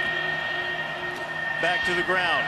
Perry rumbles down to the 36. He'll have another Louisville first down, and the Cardinals putting together a nice drive. It's a pick your poison dilemma if you're Cincinnati, and all night long they've guarded against the deep pass, 2 high safety looks, but with fewer players in the box, Louisville's taking advantage of that with physical runs. Dominique Brown, who in recent games he carried much of the rushing load. Tonight it's been mostly Sonoris Perry. Brown's in there now. Bridgewater steps up around the pressure and fires a strike to James Quick, and Quick couldn't hang on to it and hit the ground. Quick is a freshman from Louisville, highly regarded, but he couldn't make that catch. Looked like he had snagged it, but when he came down, the ball went to the turf with him. He kind of snow-coned it at the top. Yeah. They kind of clutched it twice. That is a drop. It's a tough catch, but it's one that needs to be made. It's a good job by Teddy Bridgewater protecting the throw, putting it where only his guy can make the play. Quick, the highest rated recruit Louisville's ever gotten. A little bit of an up and down freshman season. Bridgewater gets hit, gets rid of it. Tied in Keith Trowbridge couldn't make the catch. I don't want to beat a dead horse, but we've talked about it, guys. Getting out of your own way. Penalties and drops. And that's been something that's plagued this offense in recent weeks. Especially when your quarterback hangs in there and gets hit right in the mouth and does what he's supposed to. That's one of those things you just want to go over there and be like, hey, man, I'm hanging in here. I'm getting hit. Catch the ball. Louisville has not been good on 3rd down. been excellent all season, but only 2 of 8 tonight. Bridgewater. Temple's after him. Bridgewater tracked down and knocked down, and Cincinnati's defense comes up with a stop. How about the play and the relentless effort from Nick Temple? Nick Temple has been making a living on these type of plays as a cleanup artist and a finisher in this defense. Tremendous speed, not a big guy, just 5'10", 218. Watch him here just spying Teddy Bridgewater. Look at the closing speed outside. Yeah, he gets stiff arm, that's embarrassing. But he makes it up with the speed, gets his job done.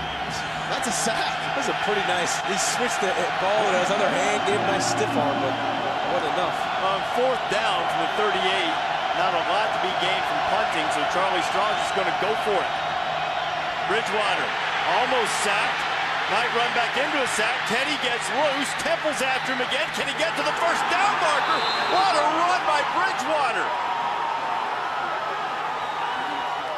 What a tremendous effort by the Louisville quarterback. He never gets credit for his running ability, but you've just seen how strong he is on the last 2 snaps. Strength and heart. I mean, he gets another stiff arm for Temple, but he didn't step out, did he? No. Nope. Wow. Still in. But now he's out, but he's got the first down. But remember, 14 yards on 4th and 12. And he shook one guy in the backfield twice. Before what he just did to Temple when he just went on a ride with him for 4 or 5 yards. That's what you call, hey guys, you know what? I'm not going to let us lose. Just get on my back. We're going to get this done.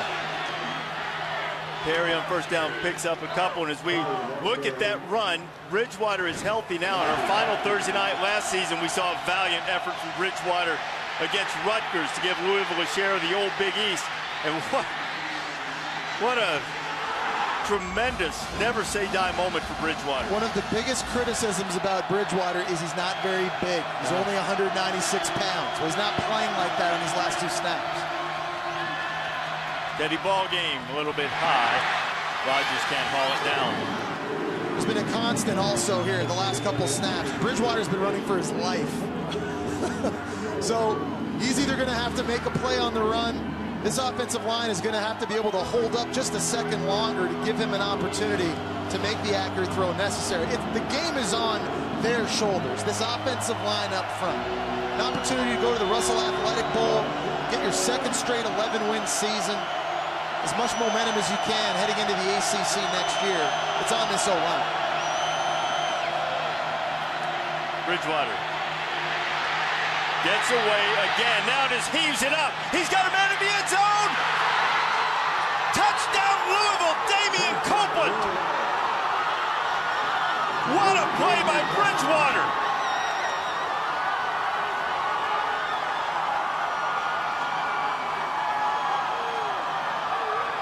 Now the question is, did Copeland stay in bounds on the catch? You need 1 foot down. Let's take a look. Yes, sir. Touchdown. That's a touchdown. Both that's a touchdown in the NFL, dog. Wow. What an effort by Copeland. But guys, that's not Copeland. Teddy Bridgewater buying time. And I'll say this also. There was tremendous blitz pickup by the running back. I think it was Sonoris Perry on the play, picking up Nick Temple to help make that play happen. 13 plays, 86 yards, and 2 plays were most memorable. A 4th down conversion run from Bridgewater, and then that brilliant escape and touchdown pass on 3rd down. Louisville had missed its last 5 3rd down opportunities, but number 5 made sure they came through that time. That is a SportsCenter top 10 nominee as Copeland makes the grab and the tippy toe for the touchdown. It's Brendan Kay's turn to answer as Louisville takes the 17-14 lead. Spectacular couple of saves from Bridgewater. John Wallace puts a foot to it.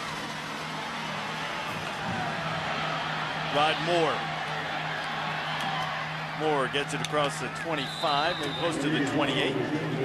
And Bridgewater on that last drive showed you a little escapability. 4th and 12, 196-pound quarterback. I'm watching this live going, we're turning the football over here on downs, but he drags Nick Temple with him to get the first. There's the blitz pickup. It was Dominic Brown, a running back, that made the play.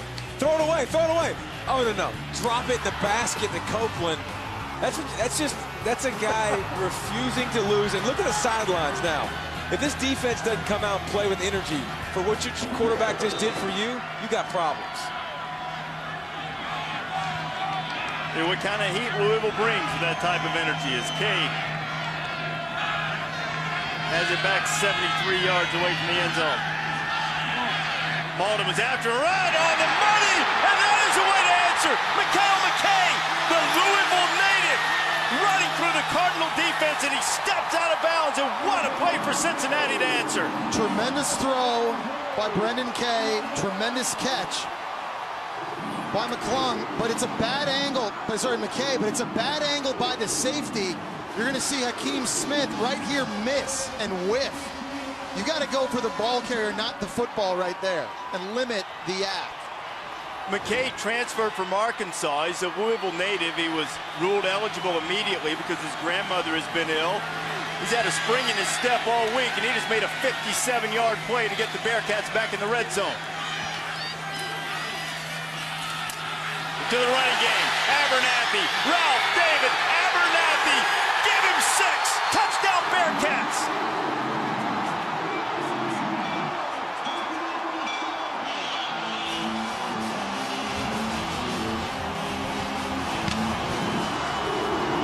Boys, that's your basic two-play 72-yard drive to answer the Bridgewater heroics. You want to talk about snatching momentum back. Cincinnati just did that. Yeah, safety Hakeem Smith's having a bad drive. That's him right there that missed the tackle. So you just took a bad angle on the long completion. You just missed an open field tackle. It's very hard to find Ralph David Abernathy at 5'7" behind this offensive line. We got guys up there that are 6'6", 6'5". How about that answer for Brendan Kay and the Cincinnati offense? Miliano puts through the extra point. There was 7:17 left. Louisville 4 points behind. You're quick and nails, what does it say? Well, we've seen it this year too. When Bridgewater needed to make a big play against UCF, he did. 3 minutes left in the game, defense didn't hold.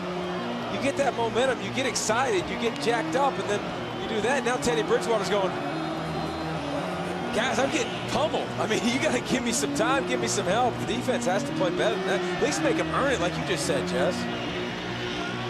All of the momentum was on the near sideline where Louisville is. And in a matter of 2 plays, now it's the fellas in black bouncing up and down.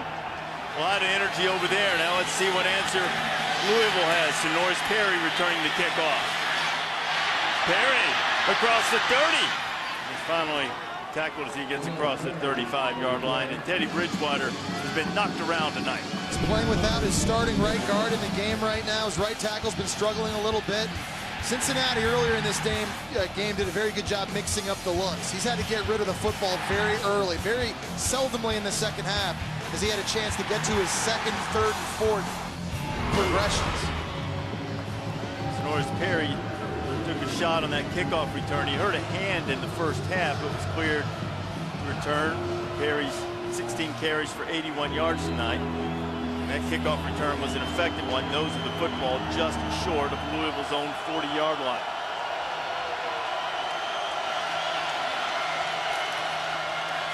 Dominic Brown pick up about 4.5. Dominic Brown has to take over right now. He's a big physical running back at 6'2", 216 pounds. Cincinnati has not seen a running back as big or as physical as him. As you see yet another lineman here, they're starting left guard now, John Miller, very slow to get up.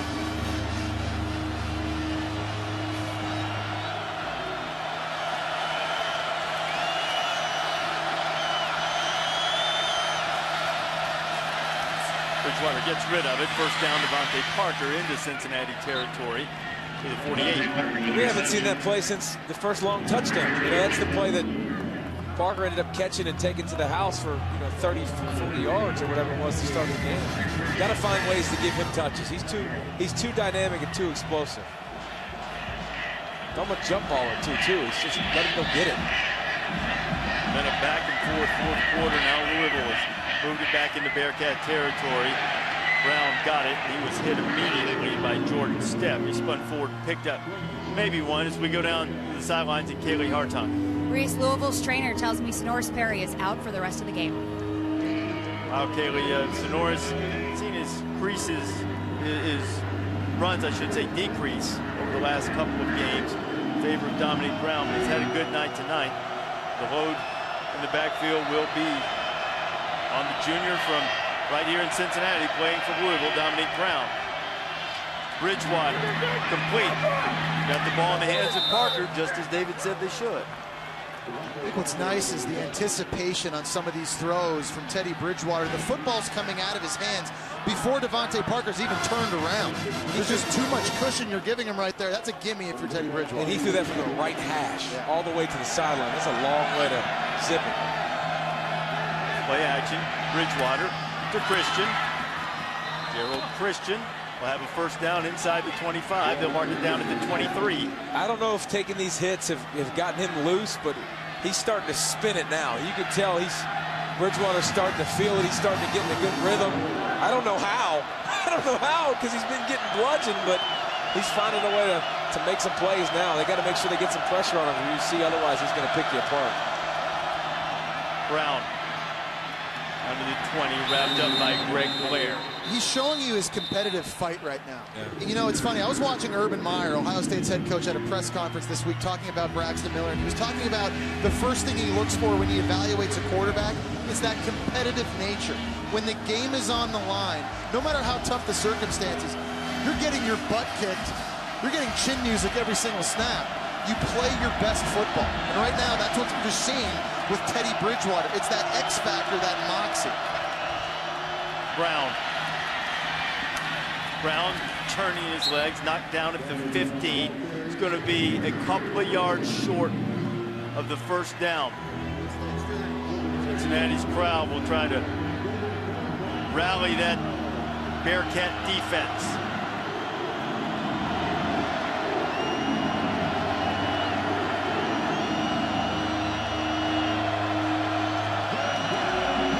The scoreboard's right. Going to need to bring the noise a little bit better than that.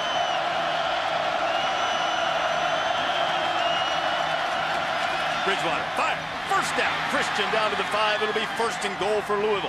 At some point, Cincinnati's going to have to start challenging these wide receivers, just giving way too much cushion. You're going to see the tight end at the right side of the screen. Just a vacated zone. There's just nobody there, no one redirecting them, no linebackers get their hands on them. It's too easy for Teddy Bridgewater. Got ourselves an entertaining fourth quarter. This last Thursday night game of the year. Brown hitting the backfield. He'll lose a yard. Second and goal. Jordan Stepp was the first one there. I was about to say, Brown's physicality is going to have to show up down here, or else you're going to have to spread it out a little bit and let Teddy throw it up to Parker or somebody, because Louisville's not knocking Cincinnati off the ball. He's going to have to get yards after contact, and somebody's going to have to get physical. Well, he assumed the starting position because he goes where the ball's supposed to go. He doesn't freelance and try to create. He's north-south. Where's number 9 at? Top of your screen. They'll go to the ground. Brown's hit immediately. Third and goal. Zach Edwards coming up from his safety position to chop him down. Jordan Stepp right now is playing big football up front, and he's eating up blocks, and that's allowing linebackers and safeties to come down the field, play downhill, unencumbered. Jordan Stepp extremely strong. Remember, he lines up on the left side of the line. That's against the backup right guard, Chris Acosta. He's working against Jake Smith at center. Just got to put it in number 5's hand here. I think so. Got to. Absolutely. Teddy's frustrated because they didn't get the play in as quickly as he wanted. They're going to call a timeout. First time out of the half, Louisville. So with 2:30 remaining here, it will be a 30-second timeout. How does using the timeout impact the strategy of whether you're in 4-down territory? Because previously you had all 3 timeouts left. In theory, you could have attempted a field goal, maybe even kicked it away, used your timeouts, and gotten it back. Now, with 2 timeouts, how do you look at this? Yeah, I understand Teddy's frustration because, remember, we talked about how much responsibility he has at the line of scrimmage. If you can get him up there quick enough, he can get you in the right play. But if he doesn't have time, he can't audible out of it. But obviously, that's not a smart play to be able to waste the time out there. Well, so using it 4-down territory now then? Yeah, absolutely. It's got to be. What I will say is that this is the most critical down of the game for Louisville on offense. And if you need to talk it over and you feel like you need to burn one to buy the extra time to get the best play call possible, I could see why you use it. 4th down might be the most critical down. You might not have to get there. You might not need to be there if you get the right call right now.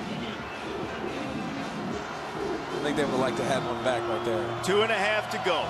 There's Sean Watson, the offensive coordinator. It's his job to try to come up with the ball play that'll put the Cardinals in the end zone. They haven't been able to run it. And will they go jump ball to alley-oop to number 9. He's top of the screen. That's where Teddy's looking. Throwing it for Parker. They're all tied up in there. And touchdown. I thought the ball came out at the end.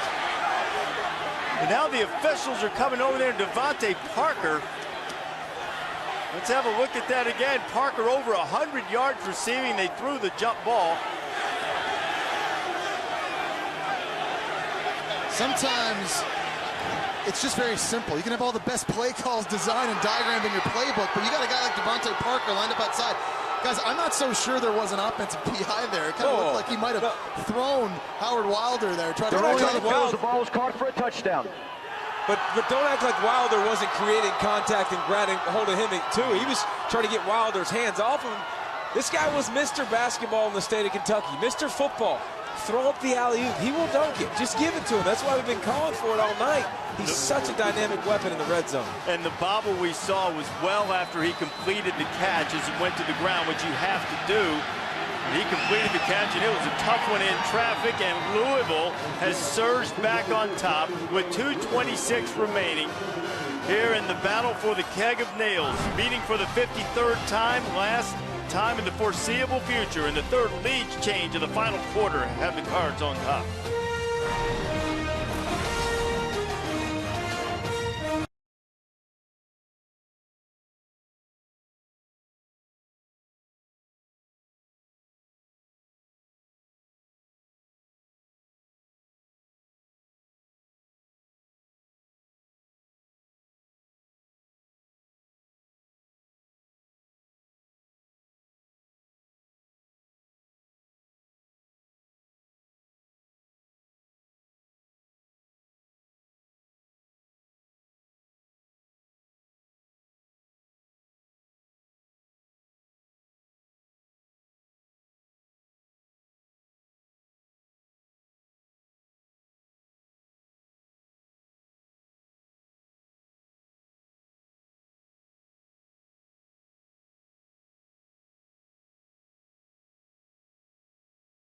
Catches last year in Louisville's three-point win against Cincinnati that finished in overtime, and he's got 2 touchdown catches tonight, and the Cards are up by 3. How is there not any flag thrown here? This is both defensive and offensive pass interference. At the end of the day, that's why there's no Parker. So that's why there's no flag. Yeah, so just cancel out. It's equal abuse right there on both Tommy sides. Tuberville's asking, how do we not get offensive PI there? Wilder, because he didn't want defensive PI. Wilder engaged him. He threw him off. I mean, I don't think it should have been eye for an eye.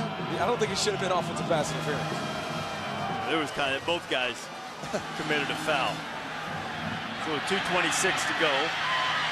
Here's Moore returning the kickoff. Moore needs to get north and south, and he does. Good return, gets up close to the 25. They'll mark it down to 24. This fourth quarter, hey, look, let's be honest. It had been a sleepy game until Bridgewater got him going in the fourth. And it was totally unscripted. Started with this scramble on 4th and 12. Same drive later in the drive. Great job scrambling around, buying time before finding Copel for a touchdown. And then Brendan Kay found Mikhail McKay for 57. Ralph David Abernathy finished off a 2-play, 72-yard touchdown drive. And Devontae Parker, he and Wilder were hand fighting and dancing with one another. Gives Louisville the 3-point lead. Now that is Cincinnati kicker Tony Miliano, who has had all kinds of problems this year. Just 5 out of 14 in field goals, and Cincinnati's down 3. Brendan Kay gets enough time. Pressure coming from behind. Kay gets away from it and gets out of bounds across the 30. So I was just going to say, where is Marcus Smith? Where is Lorenzo Malden? This is one of the best pass rushing defenses in the entire country, led by 2 guys that have over 9.5 sacks each. They've got to show up now. Kay got away from the pressure to pick up 8. Clock stop, 2:02 to go. Cincinnati with its full complement of timeouts. Kay fires complete, enough for the first down, and getting out of bounds is Anthony McClung. And he's continued to look banged up, but he continues to make big-time plays. And I don't know the line. We have those little fancy green lines. There it is, beam it in. Is that the line that Tommy Tuberville, you think, feels comfortable with his kicker? It needs to go way past that line. Way past that line. That was a 49-yard field goal attempt from where that green line is. That's where Llewellyn was making from the warm-ups. And this time, Mikhail McKay, who had the big play on a very similar pattern in the last possession, couldn't go down and make the grab. We've seen Teddy Bridgewater put his team on his shoulders here in the second half. You kind of get the feeling on this drive now. Brennan Kay gonna have to do the same. This is a duel. This is a quarterback duel late in the game. This is what we expected early in the game, but it was proving us wrong. Both guys making a lot of mistakes. They both cleaned it up.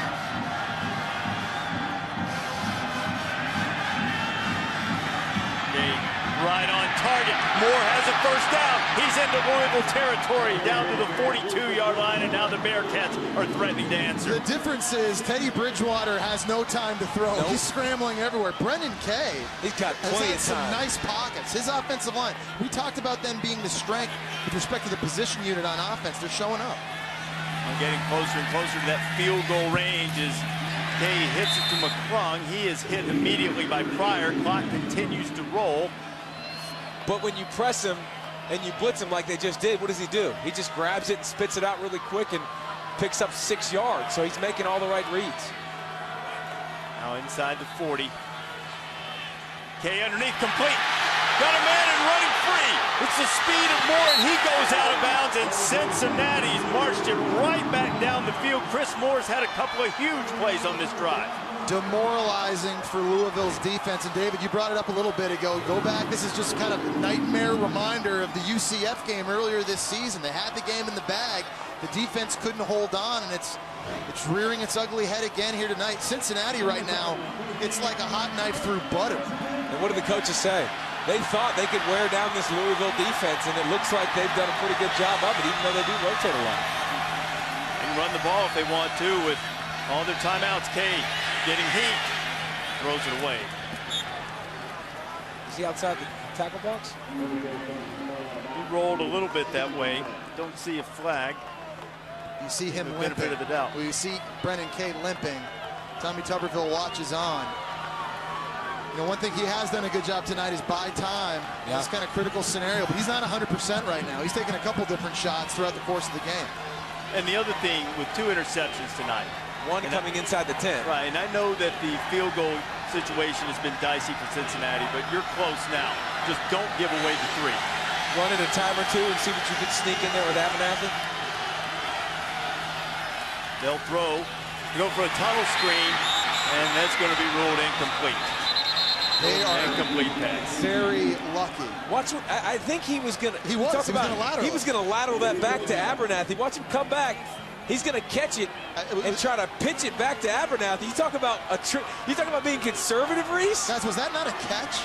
It was close to a catch. I think he had possession of that, and then it got slapped out by number 27, Jermaine Reed. It was close, but he never sucked it in or made a football move or anything like that. But I don't know. How about that, Reese? You were talking about being conservative. Yeah, a little hook and ladder. I agree with David, too. Officials will tell you they don't like to give cheap turnovers like that with the hit immediately on the Cincinnati. Has the ball at the Louisville 13-yard line. Tommy Tuberville, how will he play this? You go for the score, you try to get the ball in the middle of the field for the field goal attempt, and field goals have been adventures for Cincinnati this year. After what you just saw from him, a hook and ladder, can't you expect another trick play or something? I'd square it up and try to at least get my field goal, man. I would too. Whether you have to run the football with Kay or with Abernathy, just put it in the middle of the field, get what you can get, and make it as easy as possible on your kicker, Tony Miliano. At worst, you have to send this to OT. Well, you wonder, using the timeout right there, whether they had something in mind and then didn't get the look they had hoped for, called it off. It's an astute observation, Mr. Davis. You know, it's when we were in Tubbs' office yesterday, he had that little grin on his face and was, you know, talking about the number of trick plays he had ready. You even, David, anticipated at one point, you gave me a hand signal. You expected an onside kick at one time. To open the second half. Yeah. Hey, we saw it on 4th and short in his own territory back here. He went for it. 4th and 5, and then they did the punt, which, you know, listen, Kay's averaging like 62 yards a punt, so I guess I'd do it too. But you don't have anything to lose technically. Now, what UCF does could matter. If UCF loses and you do something a little bit crazy right here and lose the game, it could mean something There's potentially big time there's down the road. potentially a lot to lose. So I think that's why you have to play it smart and run the football and center it up. And you think so too, right, Jeff? Yes, I do. Let's see what Eddie Grant and Tommy Tuberville do.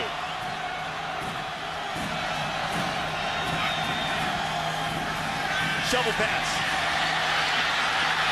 Abernathy takes a big hit, so now it'll be on the left hash. Line of scrimmage is going to be at the 10-yard line. That'll be about a 27-yard field goal attempt to tie the game. That was supposed to go to the middle of the field, and Abernathy cut that back to his left-hand side, so it makes the angle a little bit trickier now for Tony Miliano. Maybe he wanted on the left hash. I think that play was designed to go up the middle. It's a shovel pass. I mean, you got to give Abernathy credit for wanting to go score. Made a nice cut. So Tubbs is letting as much time run off the clock as possible, so he'll either push it to a tie or lose it right here. 11 seconds left. You don't want to give away Bridgewater running these last couple of drives. You don't want to give him any time left.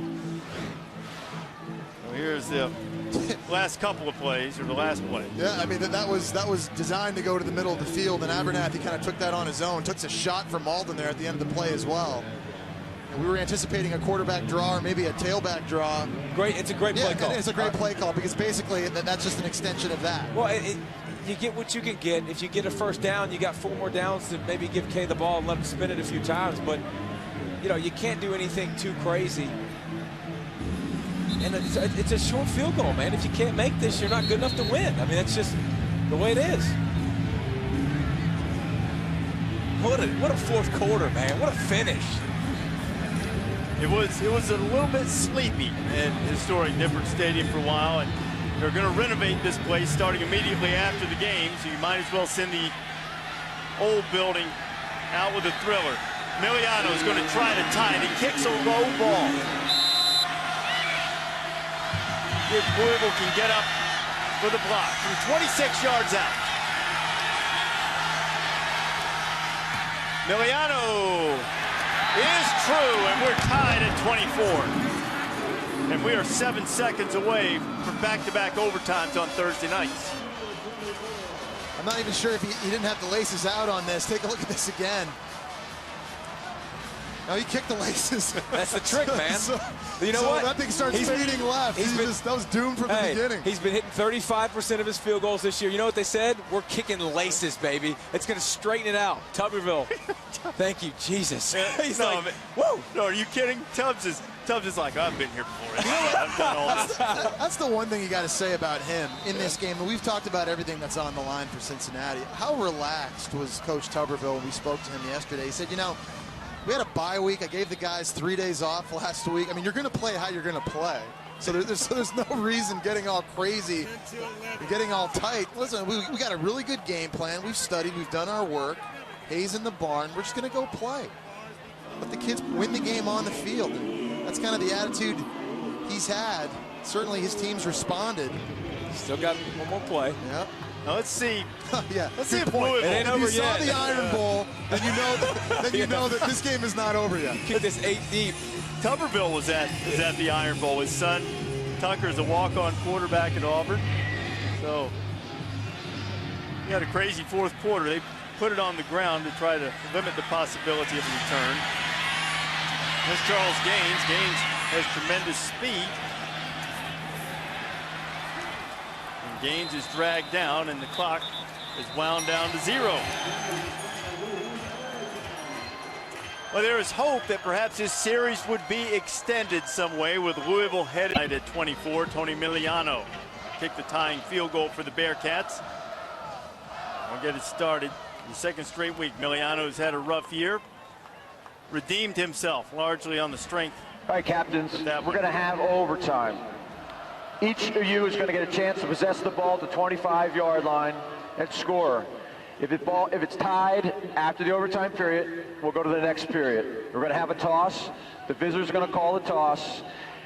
The winner of the toss has the ability to elect to go on offense first, defense first, or which end of the stadium we're going to play the first overtime period. My coin, heads, tails. What do you call? Tails he calls. It is heads. Cincinnati, you've won the toss. You're going to play defense first.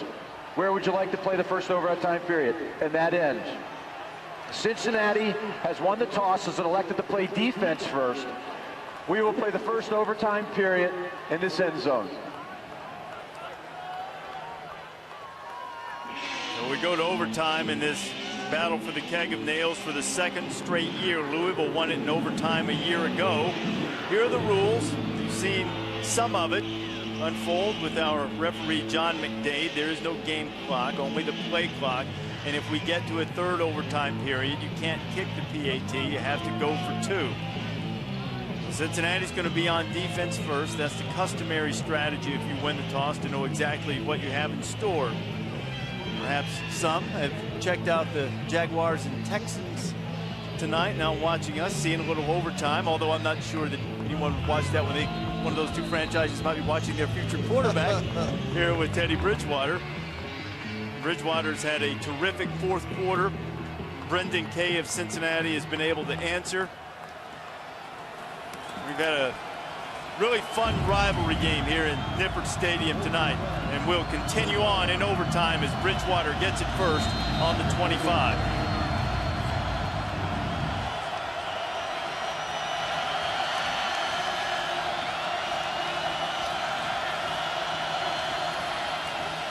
Louisville on the ground. Dominic Brown slips a couple of tackles, picks up 5. Louisville's done a good job running the ball in the second half. That bodes for them well, I think, here in overtime. As we know, in this area of the field, the passing windows get so much smaller. The best red zone teams are the ones that run the ball. Nick Temple is the man who's down. Temple has been very active. He's their best blitz guy. He was shaken a couple of times by Bridgewater, but he also has made some tackles in the open field.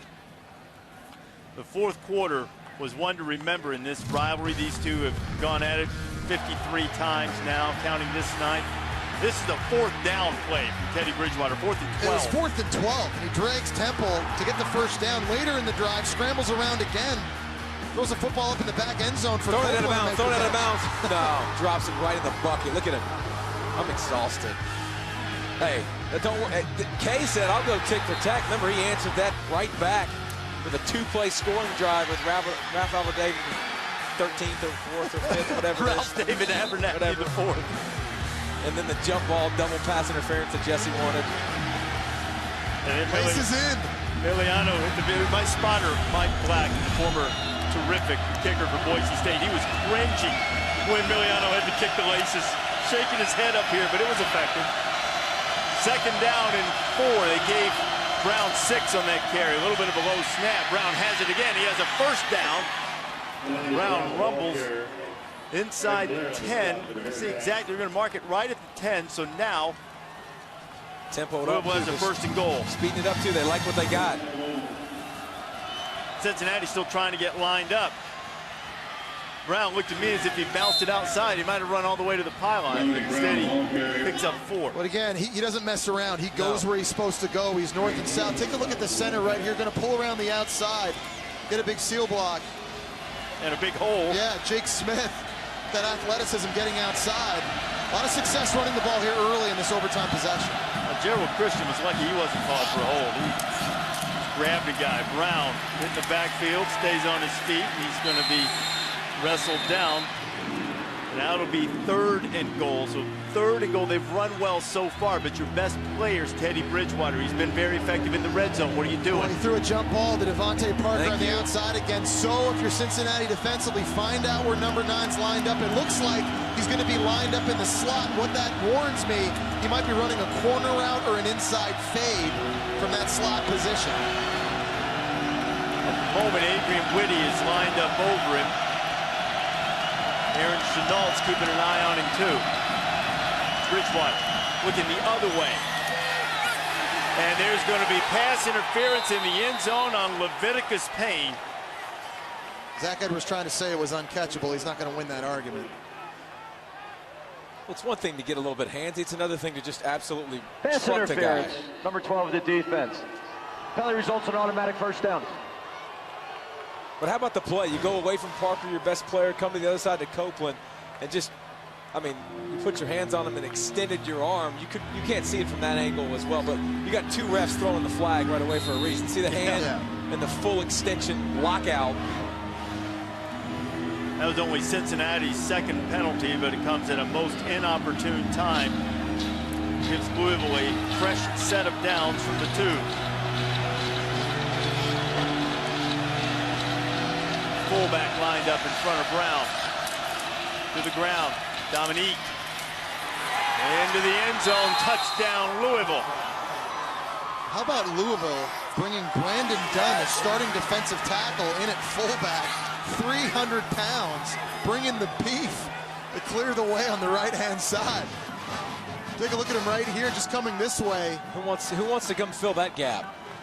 Smash something. You think Zach wants to fly up in there to the 22, or Blair want to fly up in there and get a face full of that? Well, Howard Wilder did, the cornerback. He's just got a mouthful. I'll say Blair might not have shied away from it. The other 2 guys, probably so. Remember, Blair's outweighed by 50 pounds, though. Thomas, the all-important extra point, gives Louisville a 7-point lead. Now Cincinnati will have to answer. And again, precarious situation because of your field goal kicking situation. Obviously, and you need a touchdown to do this anyway, so that's irrelevant. So, have not been a great red zone offense all season long. Really, the only success I can remember with them running the football in this area of the field was the Ralph David Abernathy touchdown. Yeah. The 5th, the 7th, the 12th. The 13th, the 13th. For that touchdown, you know, so they're more of a finesse offense, remember. They're more of a finesse running game, and really, this falls upon Louisville's defense, who in the last 2 consecutive possessions have not been able to answer the bell. They've had a chance to close this game out, and they haven't been able to do it. Can they finally close the door? Well, they did hold them to 3 at least, after giving up a couple explosive plays in the red zone. I mean, listen, I'm not saying they've been great by any stretch, but held them to 3, give them a chance to get into overtime and try to win the ball game. But how about Smith? Yeah. We talked about him being one of the nation's best sackers of the quarterback. Homeboy's, I mean, he's been able to bake a pie back there in the quarter. Kay has the whole game. He's been able to bake a pie back there in the pocket. All right, let's see what Cincinnati's up to here. Jordan Llewellyn's at quarterback, but Kay is on the field. They wanted to run a reverse pass. It's something that they have had in the playbook that Tuberville told us about yesterday, but Preston Brown messed it all up. Chris Moore, I'm almost certain, was about to flip it back to Brendan Kay, and they were going to let him throw it. Yeah, he was going to pitch that to the quarterback, and they had Max Morrison running a deep crossing post route. That's what was called. But it's a good job by the ball carrier. They're not trying to pitch it, just getting what he could. Unfortunately, that was a loss of 3. Second down. Malden. Kay gets away from him. Abernathy had it right in his hands and dropped it. And now it's 3rd and 14. So you take a chance on the first down play, trick play, negative play. Second play, second down, you've got a chance to get some of that yardage back, and Ralph David Abernathy drops the pass. So it's 3rd and an obvious passing situation against Marcus Smith and Lorenzo Malden and this group of pass rushers that is going to pin their ears back right now. On the last play, Parker Anger had his hands full with Malden. It's on the right side. Here's Kay. Gets rid of it, but he fires low, so it's down to this for Cincinnati.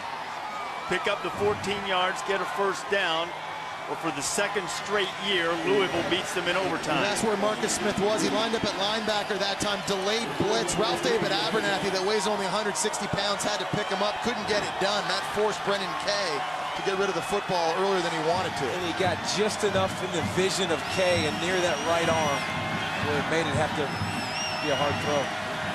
What you got, Tubbs? Now here's the game, 4th and 14.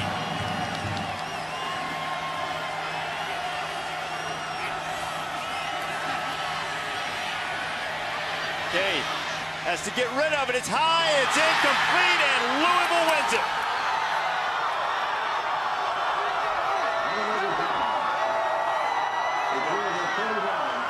The Cardinals take the keg of nails and it also means that UCF is going to a BCS game.